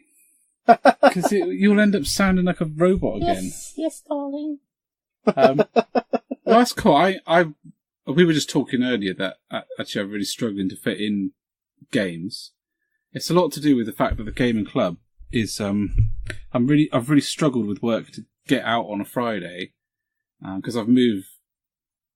My kind of weight of my week is now at the end of the week. I've really struggled with getting out on Friday and getting to the club, particularly because not necessarily always to do with time, but just feel exhausted. So I'm finding it really hard to fit in games. I might need to actually start badgering Joe into playing hobby with me, getting her playing Kill Team and that kind of stuff, Necromunda. Yeah, or even, like, what I've found really useful is playing the smaller games, games, and also accepting. So, like, when Chris and I play, we invariably don't start until 8:30. Yeah. Because we both have our kids. Yeah. Well, we met through the antenatal classes, yeah. And NCT, that's what I was trying to think of. Classes. And so we both our kids are the same age, very similar age, and both of them are not the easiest to get to bed. So, you know, I told you need squig herders. Yeah, we do. Yeah, you said about that, didn't you? Well, that was funny. That was because Joshua was up on the gaming table jumping around. And I said, tonight's scenario is getting this squig into bed. But yeah, so we don't start until like 8, 8:30. Yeah. You can't play a big game, not when you're turning up to someone's house at that time. Yeah. Because then you'd need to do all the paraphernalia stuff. So we play Necromunda, or we were playing Lord of the Rings. So you get 2 Lord of the Rings games in before even and still starting at 8:30, maybe an hour and a half, maybe 2 push. Yeah. We do natter a bit as about what our future plans are for this, and that's how I've been able to play a lot more games. And it's more accessible because you don't have to paint as much either. Yeah. Depending on where you are with stuff. So I think that is worth bearing in mind. I mean, it doesn't help if you can't get to the gaming place, but it might be that, if you don't have to set up everything all the time and you just use like one of the cardboard boards, then having someone around to do a game isn't as disruptive on the whole. And you could do it when the kids have gone to bed. Yeah. Because I know yours are older, but Tristan and Ellen will be all over everything. Yeah. Wouldn't they? Yeah. Causing and it would be easy to just go in, quickly go, whoop, put some scenery pieces on, play a game. I think I've got scenery, but a lot of it not finished. I think that's one of the things I really need to do this year, and perhaps it's silly, isn't it? When I think about what my plans have been for this year, I haven't thought about scenery. That dawned on me this evening, but maybe that's something I need to plan in, because I need to get that kind of stuff done. Necromunda board, Kill Team board, whatever. Yes. So yeah, while we're talking about smaller games, I played a big game. No, I didn't. It wasn't that big. I just played a normal game, I suppose. Age of Sigmar, 2,000 points against my always opponent, Dan, and his Wanderers. Crushed some. Yeah. So we played the relocation orb, which was a really interesting scenario. The objective starts in the middle of the table, and the map's quite funny because you look at it and there's just arrows everywhere, but there is sort of a pattern underneath the arrows, and basically you're rolling a dice, and there are 2 directions it could move, 12 inches. 1 to 3 it goes one way, and 4, 5, 6 goes the other. And then when it gets to the next location, it does the same, but in a different way, and it just teleports around at the end of each phase. And if you hold if you have priority, so you're going first in that battle round, and you hold the objective, you take the objective, you get 1 point. But if you didn't have priority, and you take the objective, you get 3 points. So it makes that first bit. So I decided to go second, which again is not what I've done in the past. I've always gone first and just tried to leap into combat. So I went second. But because the objective was right in the middle of the table, Dan had to push up his army, bringing it closer to my army. Took it, got a point. I burst in, killed a load of stuff, took it back, got 3 points. Then I got the double turn. And it was really interesting because we both got the double turn twice in the game, which was cool. And in the end, it was quite close. It was 8 points to me and 6 points to Dan. And I have to say, and I have said this before, hats off to Dan, 'cause you've got to remember, I'm using an army which is fully supported has its own battle tome, has new miniatures rolling out, and Dan is using the Wanderers, which barely have an allegiance ability, which got FAQ'd and made not as good. And he used them. He went for them rather than his mixed order list. And he does. He plays very well with them. Lots of maneuverability.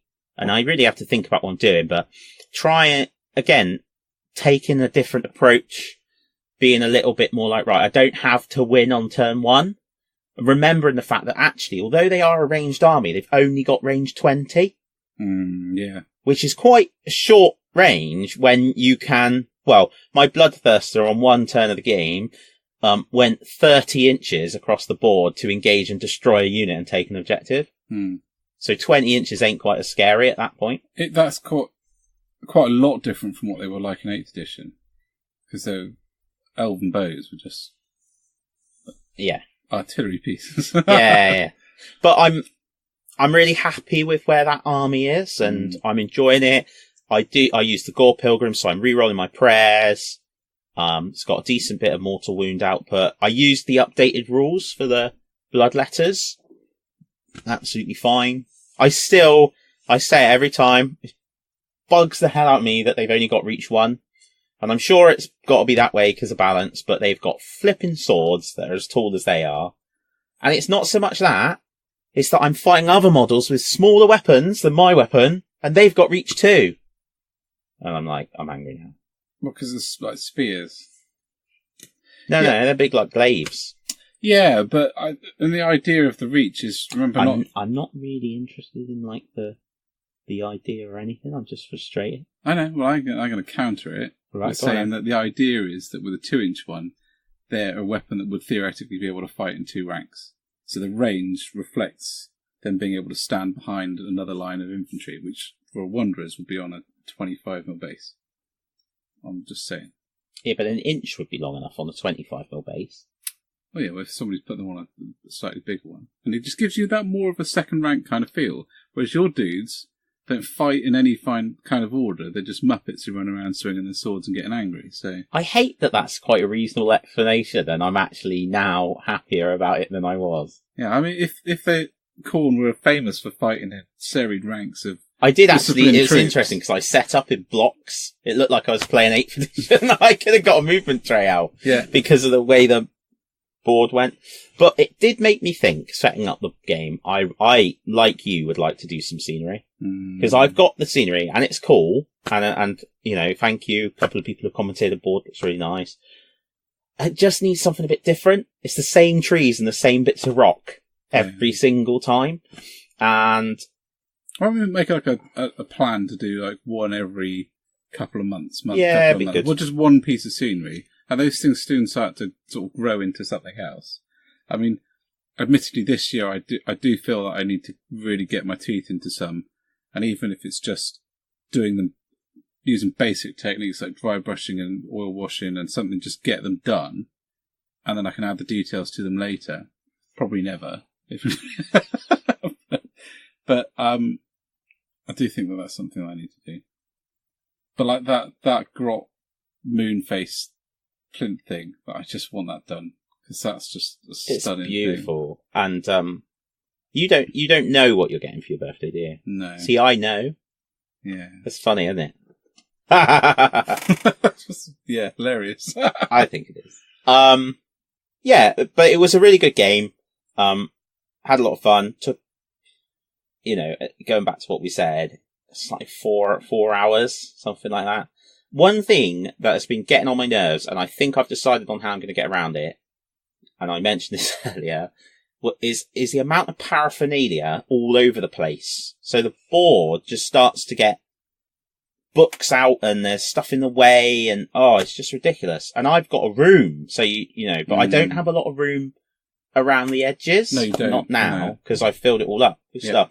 So what I've decided to do, I've bought an A5 display book. So that's like one of them books, which is, it's got plastic covers and inside it's all those little like pockets that you put inside a ring binder. Yeah. So I bought an A5 one and I'm going to print my army list off. And I think the cards for the units are that size as well. They are now, I think, yeah. No, they used to be. The big ones are A5. The new ones are about half that size, which is good. But I'm going to put them in, and I'm going to print out, well, for the game, just to make it a bit easier, I took a photo of the battle plan and printed it out in A5 size to have next to me, rather than having the whole General's Handbook open. Yeah. So, and like things like the scenery and the core rules, I just put them all in A5 and have in this little booklet. So when I play a game, obviously I would need to take the books with me, especially if I was playing at an event, because people understandably might want to say, well, where's the actual publication run? But it means that on the table, I just need my dice, my tape measure, and this A5 booklet. Yeah. And it's just a much quicker reference. Yeah. Tom did say, well, yeah, but you need to be a bit more modern and use your iPad. But there's something about flicking through pages which I just find quicker than trying to find stuff on my iPad. I don't find using digital rules very easy at all. No, I don't either myself. But and I don't have a tablet, so that's my excuse for not. But yeah, that's what I'm going to do is make this sort of A5 little, because it's things like the scenery table. It doesn't matter how much I play, I just can't lodge it in my brain. Yeah. I can, but not to the point where I'm 100% confident. Yeah. If someone called you on it, you'd be able to go, oh, yeah. Exactly. So having stuff like that nearby is helpful. Really, really useful. Yeah. And I might even, because at work I've got a double-sided printer. I can print double-sided, so I could do that. My printer at work hates the world. Oh, okay.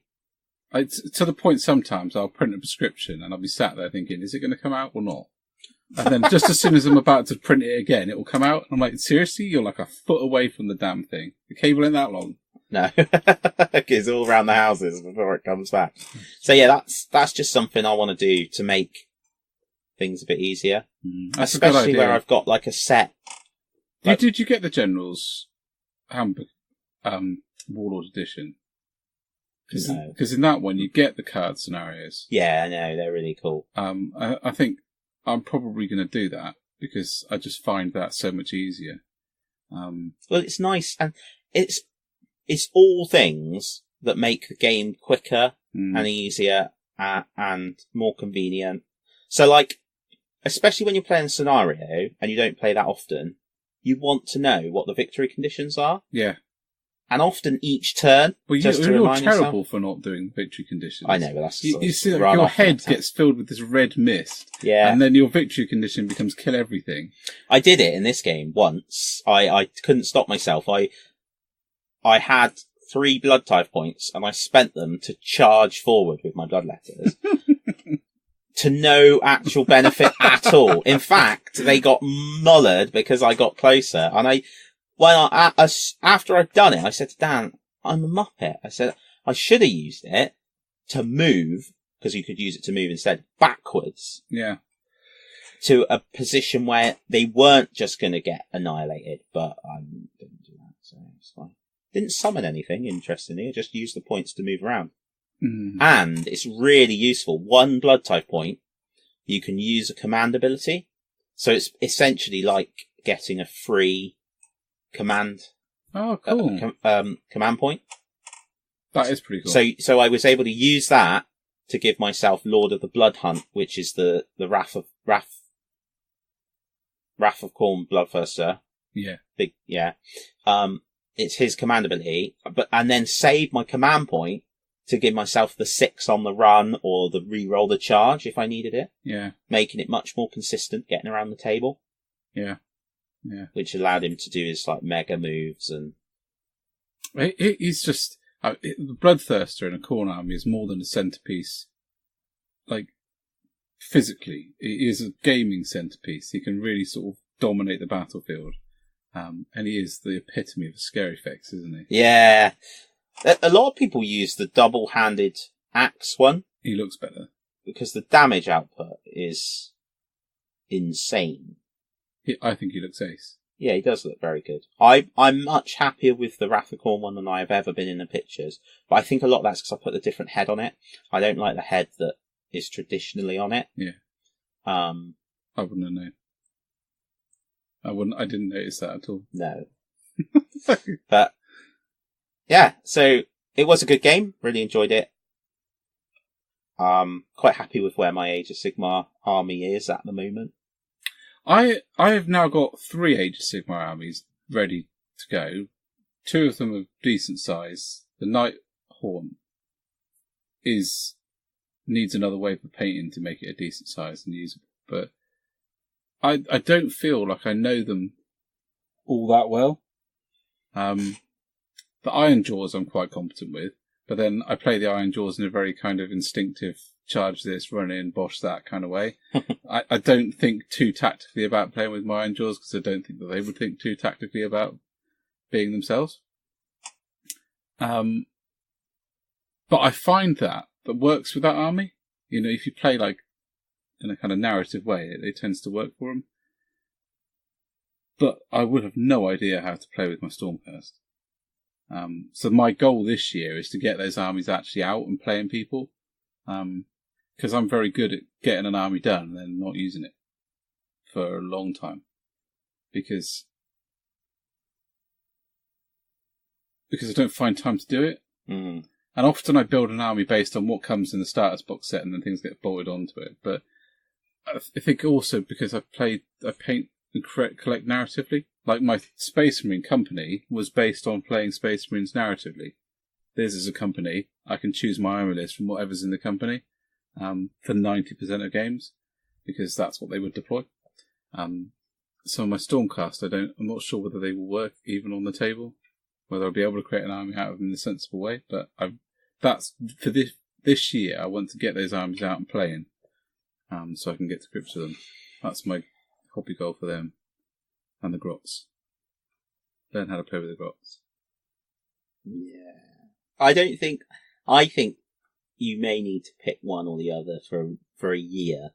Well, just based focused on the Iron Jaws a lot last year, so I think I'll probably play Stormcast a bit this year. Yeah. You might get excited, though, by the Gloomspike Gits as well. Yeah, I know I will. For sure. You get a lot of them in 250-point skirmish game. Yes, you would. Yes, you would. So, shall we barrel our way into the community? So, I had very little to say in this one. It effectively means that you've talked for 25 minutes. Quite possibly. I've done a lot of talking tonight. It's excellent. I'm still awake as well, which is a turnout. Poke you when you fall asleep. Because, I'm usually going by now. Brilliant. So let's move on into the Healthy Community.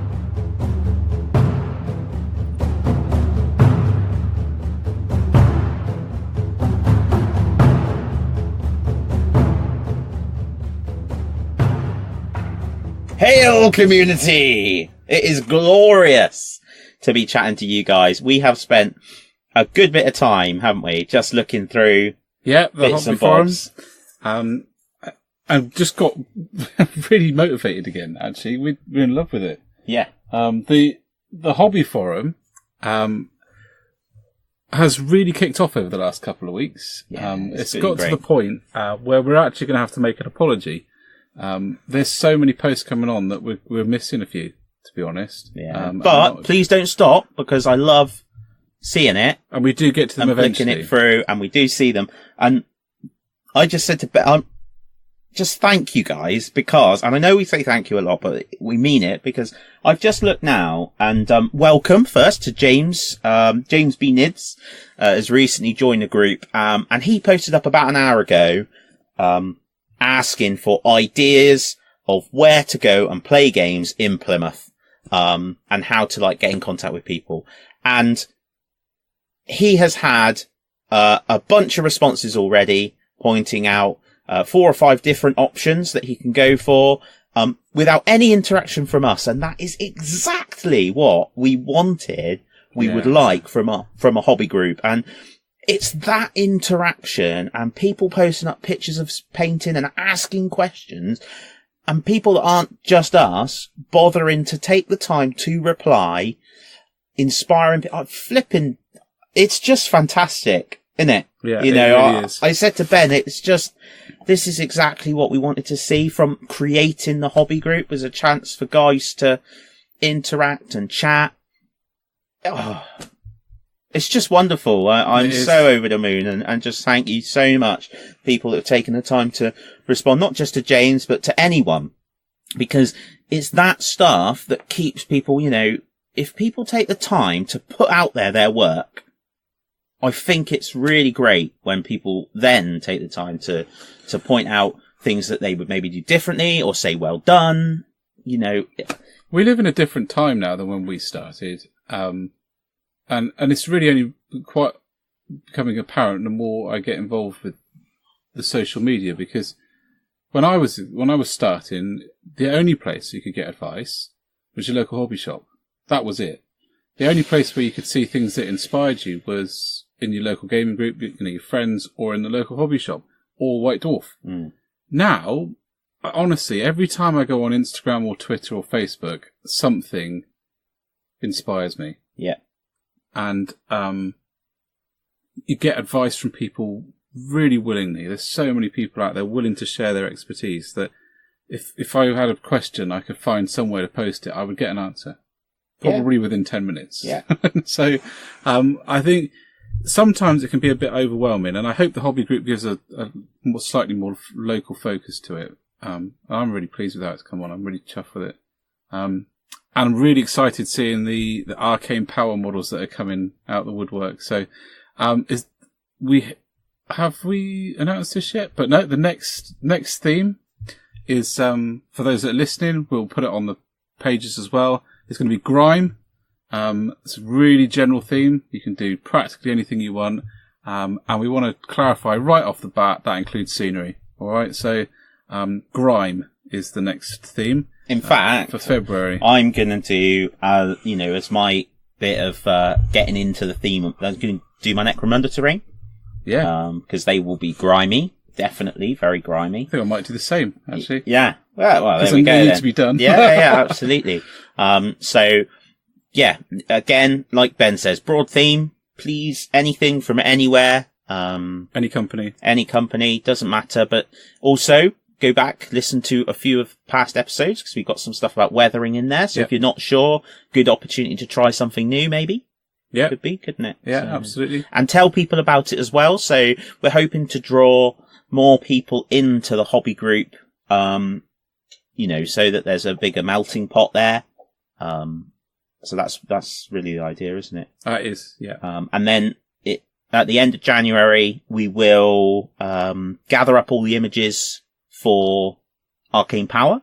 Yeah. And put them up in the hobby group for people to have a look and vote on. So if you're listening to this and you have it and you go to post your work, please don't put it in a separate post. We will find it if you do, but it makes our life a whole lot easier if you reply to the post where we say, what's your entries? It's an announcement post as well. So if you can't see it at the top of the page, you click on announcements and it's in there.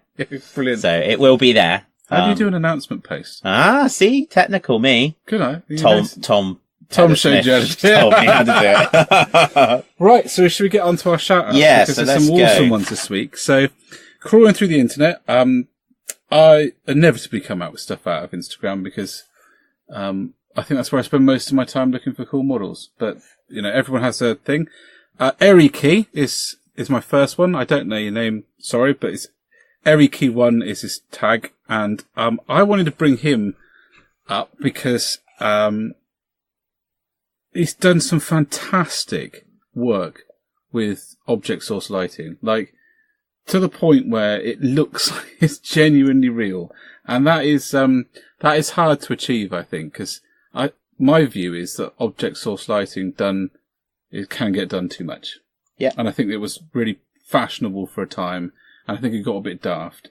And I do mine often with an airbrush on like plasma glow and that kind of stuff. I've tried to with this recent Rune Priest. I've done it by hand and the glow coming onto his shoulder, and I think it looks all right. But when I was looking for inspiration for object source lighting and I saw this guy's stuff, I was like, wow, really? I mean, that just well, you showed me that plasma Calvarin on the mechanicum dude. Yeah. Oh my god! It looked like he'd put a little light bulb in there. Yeah, it really did. Yeah, Really Very excellent. impressive. But also because he's done a Death Guard conversion recently that I just think is absolutely gorgeous. It's a converted model, so a lot of the stuff he's done with it is sculpted on, and the texture and the colour and the additional detail is is what I would want to be achieving if I was doing Death Guard. It looks old, patinaed, and interesting, and it's one of the best things I've seen done for Death Guard. And if I saw an army done like that, I think I'd probably need to sit down, and because I feel like that might actually tip me into doing a Death Guard unit. Yeah. That's number one. MS Zone 55 is my next one, because we've been thinking about Necromunda a bit, actually, and Dan's been posting up pictures of his games, and this guy has caught my eye recently with a great hired gun model posted up, but then I remembered why I followed them in the first place, because the setup, the work done on his Necromunda stuff is just crazy good. The board that they're playing on is fantastic. There's real character to it. There's like a strip club with neon lights. There's a lot of stuff done out of just household garbage. There's cans of beans that have been turned into, storage vats or something. And the videos panning around the board just make me want to drive wherever they are and beg him to play on it. Because it's Necromunda all over. So if you're into Necromunda, or if you want some inspiration for Grime as a topic, MS Zone 55. Lastly, Joshua Bullock, who was a junior at Games Workshop Plymouth when we were staff members. Used to come along to our beginners club and collect a Zinch back then. I don't know if he still does. But he's got an orc.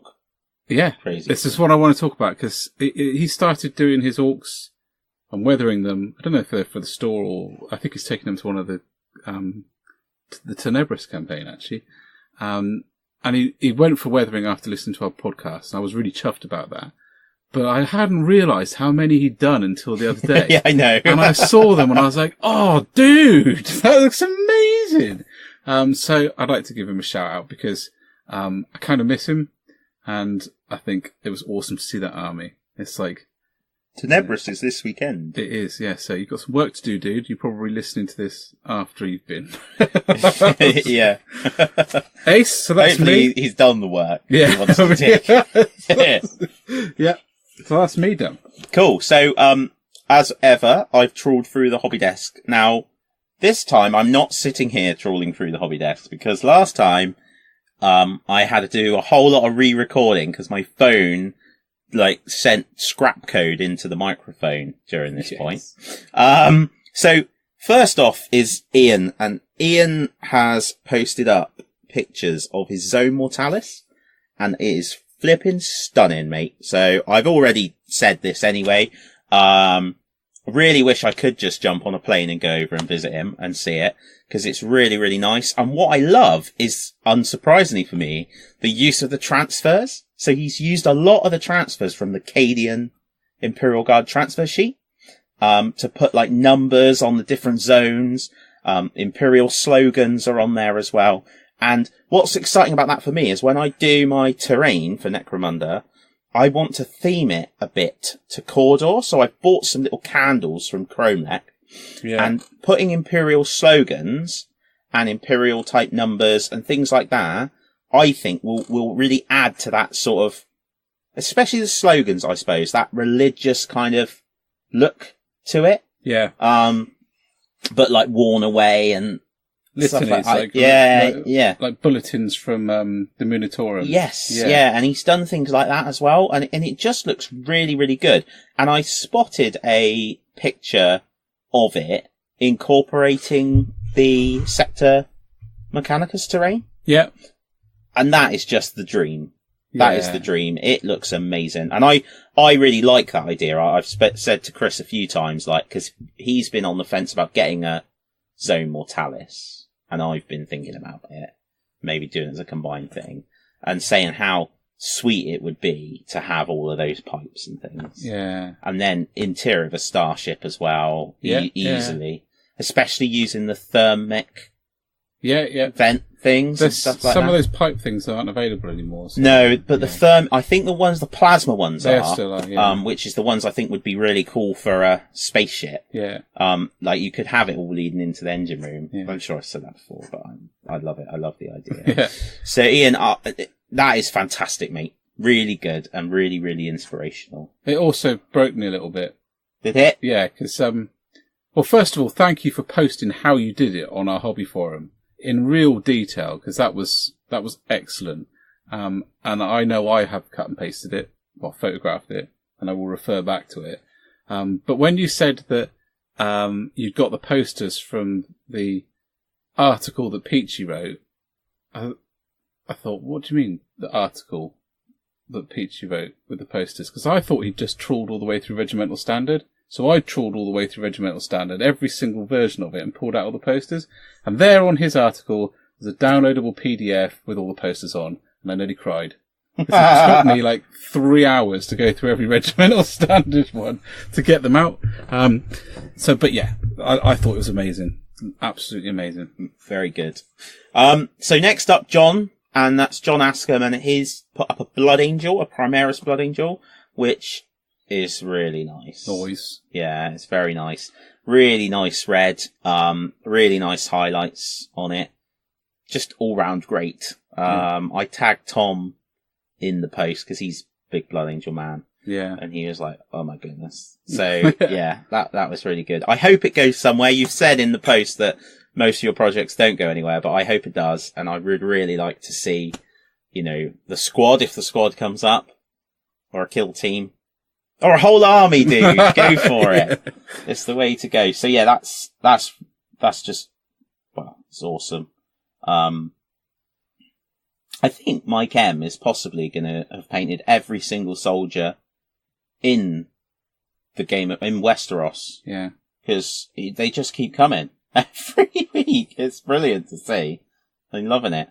Really cool. And then lastly for me is Adam Sellers. So he's done a really nice, I can't even remember what are those things called now? Grim something Reapers? Grim Reaper type thing. Yeah. It's probably not a Grim Reaper. I should know this, seeing as I've written an article about this for Warhammer Community. It's the hunters. It's the hunting ones that look a little bit like Skaven, but are actually horses. Horse heads. But anyway, it looks wonderful. We really like the colours and the red on the lower robe as well. Really, and how really reproducible it is across an army and still would look awesome. Yes. Yeah.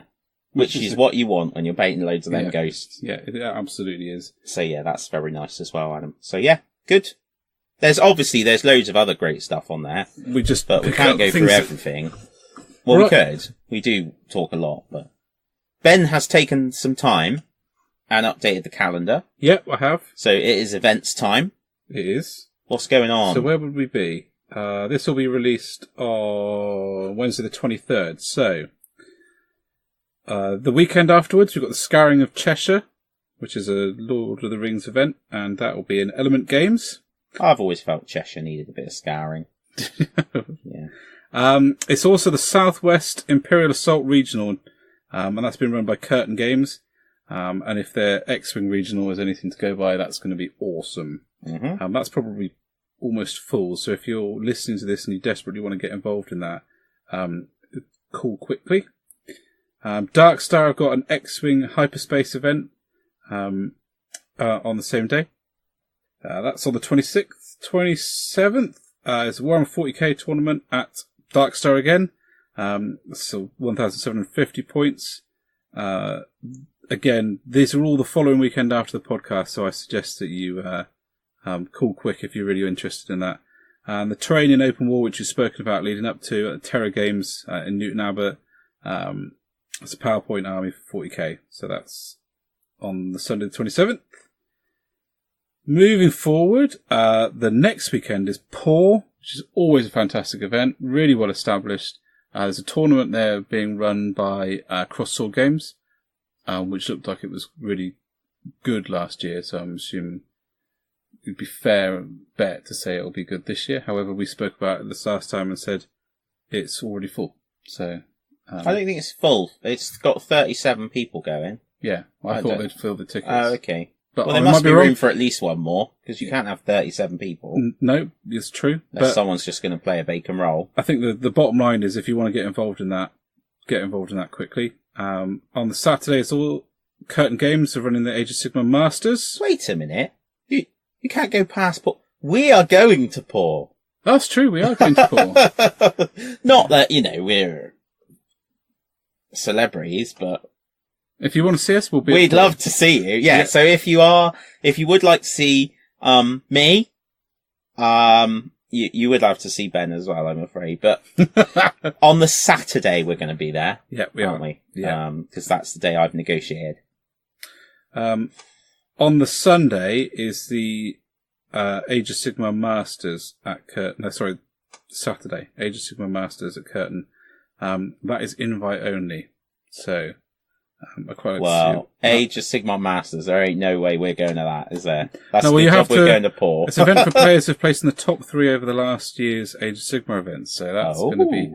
the reason I shouted it out is because Curtain do a really good job of streaming a lot of their stuff, and their Age of Sigmar events have attracted quite a crowd, including people like Pro-Painted Podcast. I was going to say, I wonder if any of those guys are... And they will have placed in the top 3. I'm sure I've seen they have, and it will be worth keeping your eye on just to watch the Twitch feed and see some awesome armies and some people who actually know what they're doing. Yeah, yeah. So that is on the Saturday, the 2nd of February, and that will take us 2 weeks forward. There we go, and we are going to be recording at Paul. In the evening, we might do some interviews, might see what's going on. Yeah. So the next podcast will be after that. Oh, what would be cool, if anyone is going and is listening and fancies bringing along some stuff for us to see, models, we could take some photos and get them up on the page. Yeah. Maybe awesome. even talk through how they were done. You are requiring us to take photographs of models and them not be rubbish. Well, that's all right.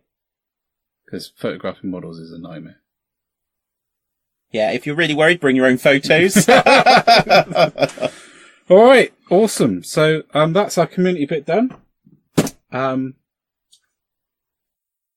It's time to go into Middle Earth. TM. Sweet. Still only counts as one. That is staying in.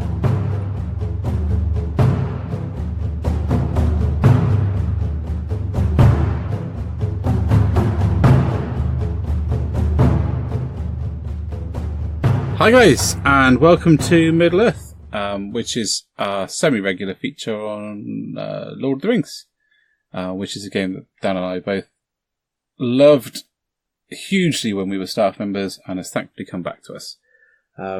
So, fair few things have come out since we last spoke, haven't they, Dan? Yeah. Dan's looking puzzled, looking at his phone, trying to find some sneak peek models that I am sure I have seen Elfhelm, with Merry on the front, and a couple of orc characters popped up, but I can't remember where I've seen them. And unusually as well, they haven't appeared on the community site, because normally... Yeah, if there's a crap picture, they'll quickly remedy it with a good one. Yeah. So, I mean, releases. I think since we've last spoken, I'm not sure whether the Gondor Captain set has come out since then, but we have spoken about them a lot. Which has got Thingy the Tool in, and a couple of others. He's cool. Looking really nice to see those out and about, and people painting them, and I think they look fantastic. But what I'm really excited about, model release wise, was the character series last fight between the White Orc and Oakenshield.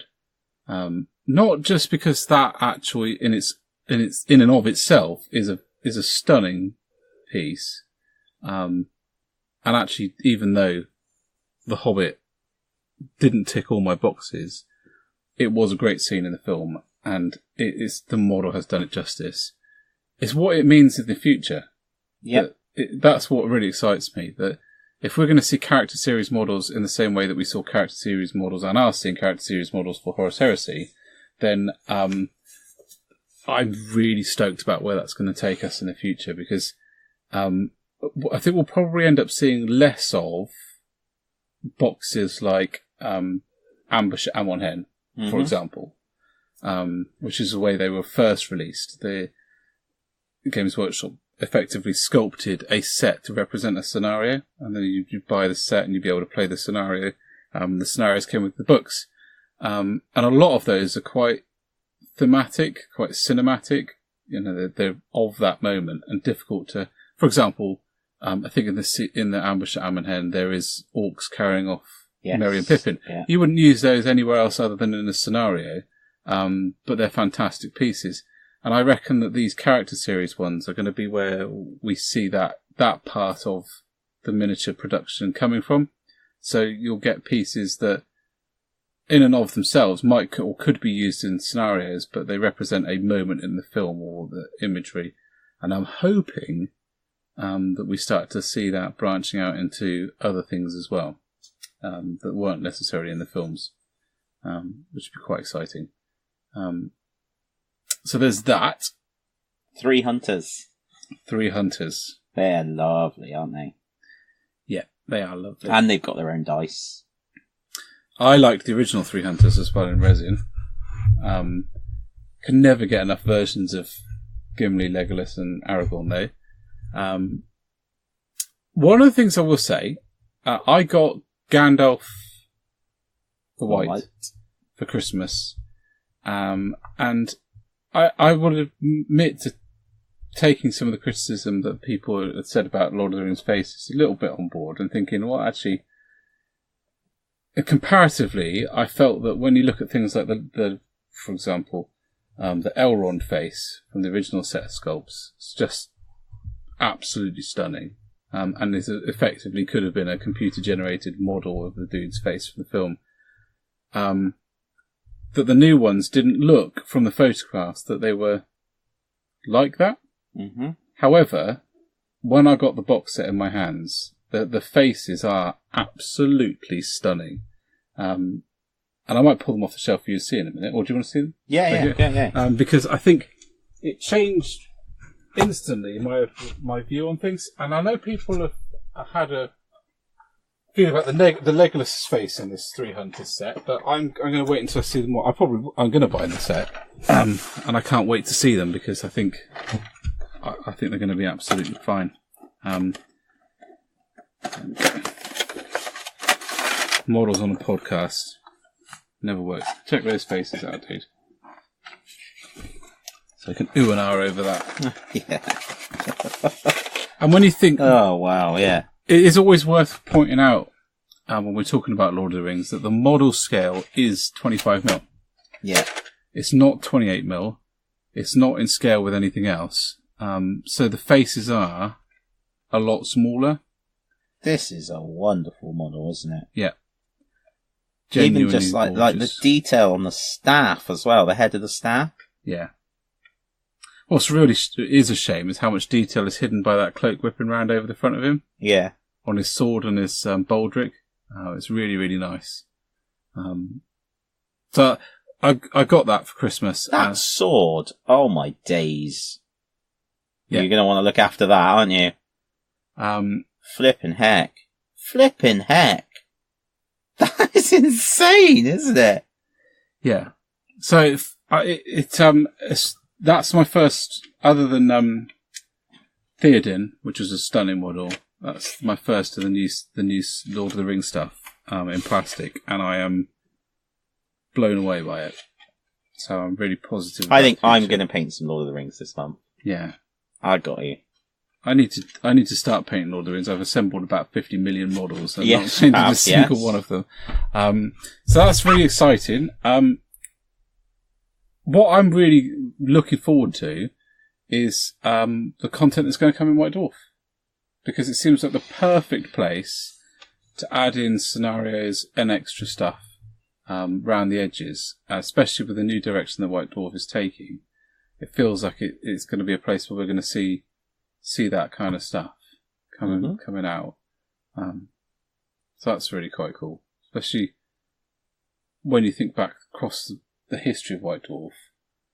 Lord of the Rings scenarios featured quite a lot. Yes, they did. And I know we say it's the new direction White Dwarf has been taken, but it has been featured quite a lot recently as well, with new scenarios and new rules. So I'm hoping that that's going to get even more prolific. Yeah, it would be good to see more through that. Absolutely. Oh, now this is the trouble with recording. In each segment, I decide that's what I'm going to do. Yeah. So I'll have to keep my mixed approach to hobbying. Well, I fancy picking a troll. Yeah. So I don't have any big monsters for my Lord of the Rings yet. I know the trolls are nice. Ah. So one of the things I've got 2 Ents that I bought specifically because I was fed up with playing against trolls and not having anything that could deal with them. The plastic Ent. Yeah. Yeah. I love the plastic Ent. I think the only shame about the plastic Ent, and I think they would do it differently now if they were to do it again, is that they are all very the same. There's two-ish things that you could get out of them with some variations on a theme. I reckon you could get 6 out of the set that would look. But they would all look like the same type of tree. Yeah, you'd have to put some effort into painting them differently. Yeah. Yeah, and put different foliage on. A bit of clump foliage. Oh, yeah, that's true. You could do that, couldn't you? Yeah. I don't think I put foliage on there. You could just buy a Woodland Scenics pack and go mental. Yeah. In fact, I probably will put some foliage on there because I didn't. At the moment, they've only just got a few leaves that are sculpted on, and I don't really think that. I like the fact that the Ents sometimes literally look like a tree coming to life. And a willow one would look great, wouldn't it? Yes. Yeah. It would. I tried to watch Willow the other day, but I'd have to pay for it because it's not on Netflix or Amazon Prime. Bit of a segue there, but I'm surprised no one's done a Willow fantasy battle game, model game. Maybe they'll do. Is there a board game? Might be a board game.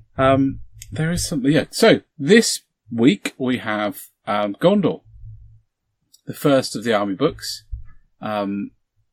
Looking really awesome from the pictures I've seen inside. It's a decent sized book as well. I can't remember the page count, but I was a bit taken aback by just how big it is. I haven't got the Hobbit. No, I haven't. It's got the word Hobbit in it. Yeah, but you can't not. That's ridiculous. Terrible. I know, but I haven't got. I've got very little Hobbit miniatures. You got the Lord of the Rings one, haven't you? Yeah. Where is it? Well, they're all books. They're all inside, so I can make an attempt at pretending I know the rules. I was going to say I think I've seen it, but I couldn't see it. There's the armies there. Oh yes, yeah. Yeah, I need to get the armies of the Hobbit. Yeah. I think I'm at a point where I have to make a decision. Are you going to do Lord of the Rings or not? No, I'm going to collect Lord of the Rings. Yeah. I love my Lord of the Rings army, and I will play it. Am I going to attempt to keep up with the literature? That is the question. Because it's one of those things where I think with Lord of the Rings, I'm likely to have something from everywhere at some point because I love them all. Even the orcs, I think are great. And there's a scenario-driven, narrative-driven game, so I can see me collecting all of everything. Whereas with codexes, I can let them pass by because I'm not going to do that. I'm not going to do that. If I do that, I'll pick that up. Before, I used to collect them all because they were £15. So about £7.50 if you were staff. So it was just like buying the White Dwarf. And they came out once every month, tops. Yeah. Whereas, now they're hardback and are bigger, they cost more, and I think it's really challenging to keep up with literature. I think that the thing about the Lord of the Rings stuff, it's a real positive and a bit of a catch, is that each book has stuff for everything. Yeah. Doesn't it, really? Like, I'm sure, in Gondor at War, like, I don't think it's just Gondor, is it? There's other... That's the fiefdoms that were in there. Yeah. But is there like any evil characters in there or anything? I don't think so. No? I think they've moved away from that. Oh, maybe. Okay, so because when they it might not did be them, necessary to get everything then. when they did like the ones that came afterwards, like Khazad-dûm, Yeah. didn't have any evil characters in it. It was just Khazad-dûm. Right. I think. No, you're wrong. No, it had the stalkers and stuff yeah, in, didn't it? Yeah. Oh, I don't know is the answer. Then we're going to have to wait until we see it. Mm. But I can't see there being that many of them. Mm. Really? No, but if they're in there... Yeah. Basically what I'm saying is it doesn't matter what you're collecting. There is if you want to keep up to date... No, I mean, I don't think there's going to be that many books. Oh, well, I don't know. I'm sure there will be in time. Yeah. There's a lot of Middle-earth to explore. My feeling when it comes to this is that if I don't buy them as they come out, I ain't ever going to have them. Yeah, and that's where I'm at. And I have a feeling this year is going to be more about rules for me, purchasing-wise. Because when, like, for example, the 40k stuff, I could have bought every codex. I wouldn't have had any models this year, but and I would have had the whole collection. Now, unless I win the lottery, that isn't going to happen. No. Because there's so many of them. I just don't see that as being feasible. Same with the Forge World books for Horus Heresy. You can get them as they came out, but if you want to get them all, you have to be, pretty deep pockets to do that. See, what is nice though is Games Workshop have conveniently put a one-click order of this week's pre-orders. Which has got everything one could want in it. What could possibly go wrong? Absolutely. So where are we at now then? Oh yes, there was something I wanted to talk about, and it's awesome. I'm had a very welcome message from a chap on our Facebook page, Paul West, who directed me to an incredible piece of scenery by Right Terrain Studios, who have sculpted or scratch built Edoras. Yeah. Hall, and it is wonderful. I think one of the cool things about Lord of the Rings is that there are those really iconic pieces of scenery that, for a lot of people, define the game, or define the films, define the setting. I remember, I think it was a Games Day, but I might be wrong, where they did the Argonath. Is it the Argonath? Yeah. The two dudes with their hands out. Yeah. The Kings of Gondor. Yeah. As a table. And absolutely stunning. I could have stared at it for hours. They did a set of Argonath bookends that looked quite good, but would be a bit small. Yeah.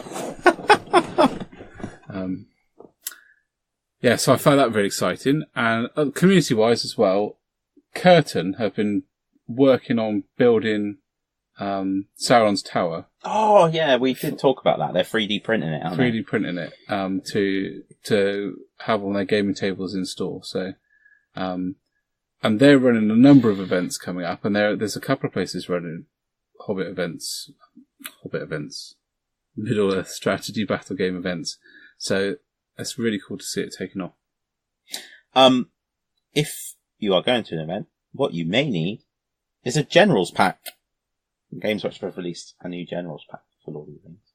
Have they? I really like these packs. I got the Necromunda one, and I held off getting the Lord of the Rings one because I thought this might happen. So it's got like the A4 reference sheet in it. Yeah. 102 double-sided tokens representing everything. Yeah. From heroic actions to smog setting you on fire. Just in case you had smog. It's got the scenario cards that we were talking about in Mortal Realms for Age of Sigmar in there. And it's got some roster sheets as well. 20 quid. Probably pick that up. Anything that makes the gaming a bit easier, I'm all over that. But there you go, see? Already. So Gondor at War is £30, I think. Yeah, then you got the Hunters. Well, yeah, but even if you take out the model side of it. Yeah. Gondor at War, Generals thingamabob, that's 50 quid. And then I haven't got Armies of the Hobbit yet, which is what? 30 quid. 30 quid. So that's 80 quid just to get up to date.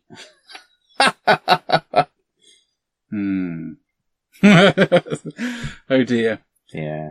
The other day I didn't realise. I knew I'd forgotten something, but I haven't got chapter approved. Just passed me by. There's so much going on in Christmas, but you miss these things. Yeah. So that's our little update on Lord of the Rings. Yeah. Dan's still working on his orcs. My next army is going to be Rohan. Yeah. Hope to see that take off in a few weeks. The next couple of months. I'll dot that in on my... I am going to rotate through. Yeah. It's got to happen. And watch this space. Yeah. I think that's it, isn't it? That is it. So, as normal, we are available on Facebook, Instagram, Twitter, at the 2P's podcast. We have a website, 2psinthepod.com. Please, we've mentioned it already, the hobby group on Facebook. Please come and check it out. And also, as always, a massive thank you. We don't like to make a big deal about pushing it, but we do have a Patreon, and thank you so much to you guys that are supporting us through Patreon, because it just means we don't need to worry about hosting costs and what have you, which is wonderful. Really good, isn't it? Yeah. So thank you very, very much. Means a lot. Means a lot to know there are people, out there as mad as us that would pay to listen to us. So that's great. So yeah, thank you very much, guys. Hope you've enjoyed episode 37, and we're back together for episode 38. Yeah, we are, which is incredible. I don't think we've ever done that. Cool. No, good. A lot less editing. It was an awful lot less editing. I can just press stop and release it now. Yeah, there we go. See you later, dudes. Bye.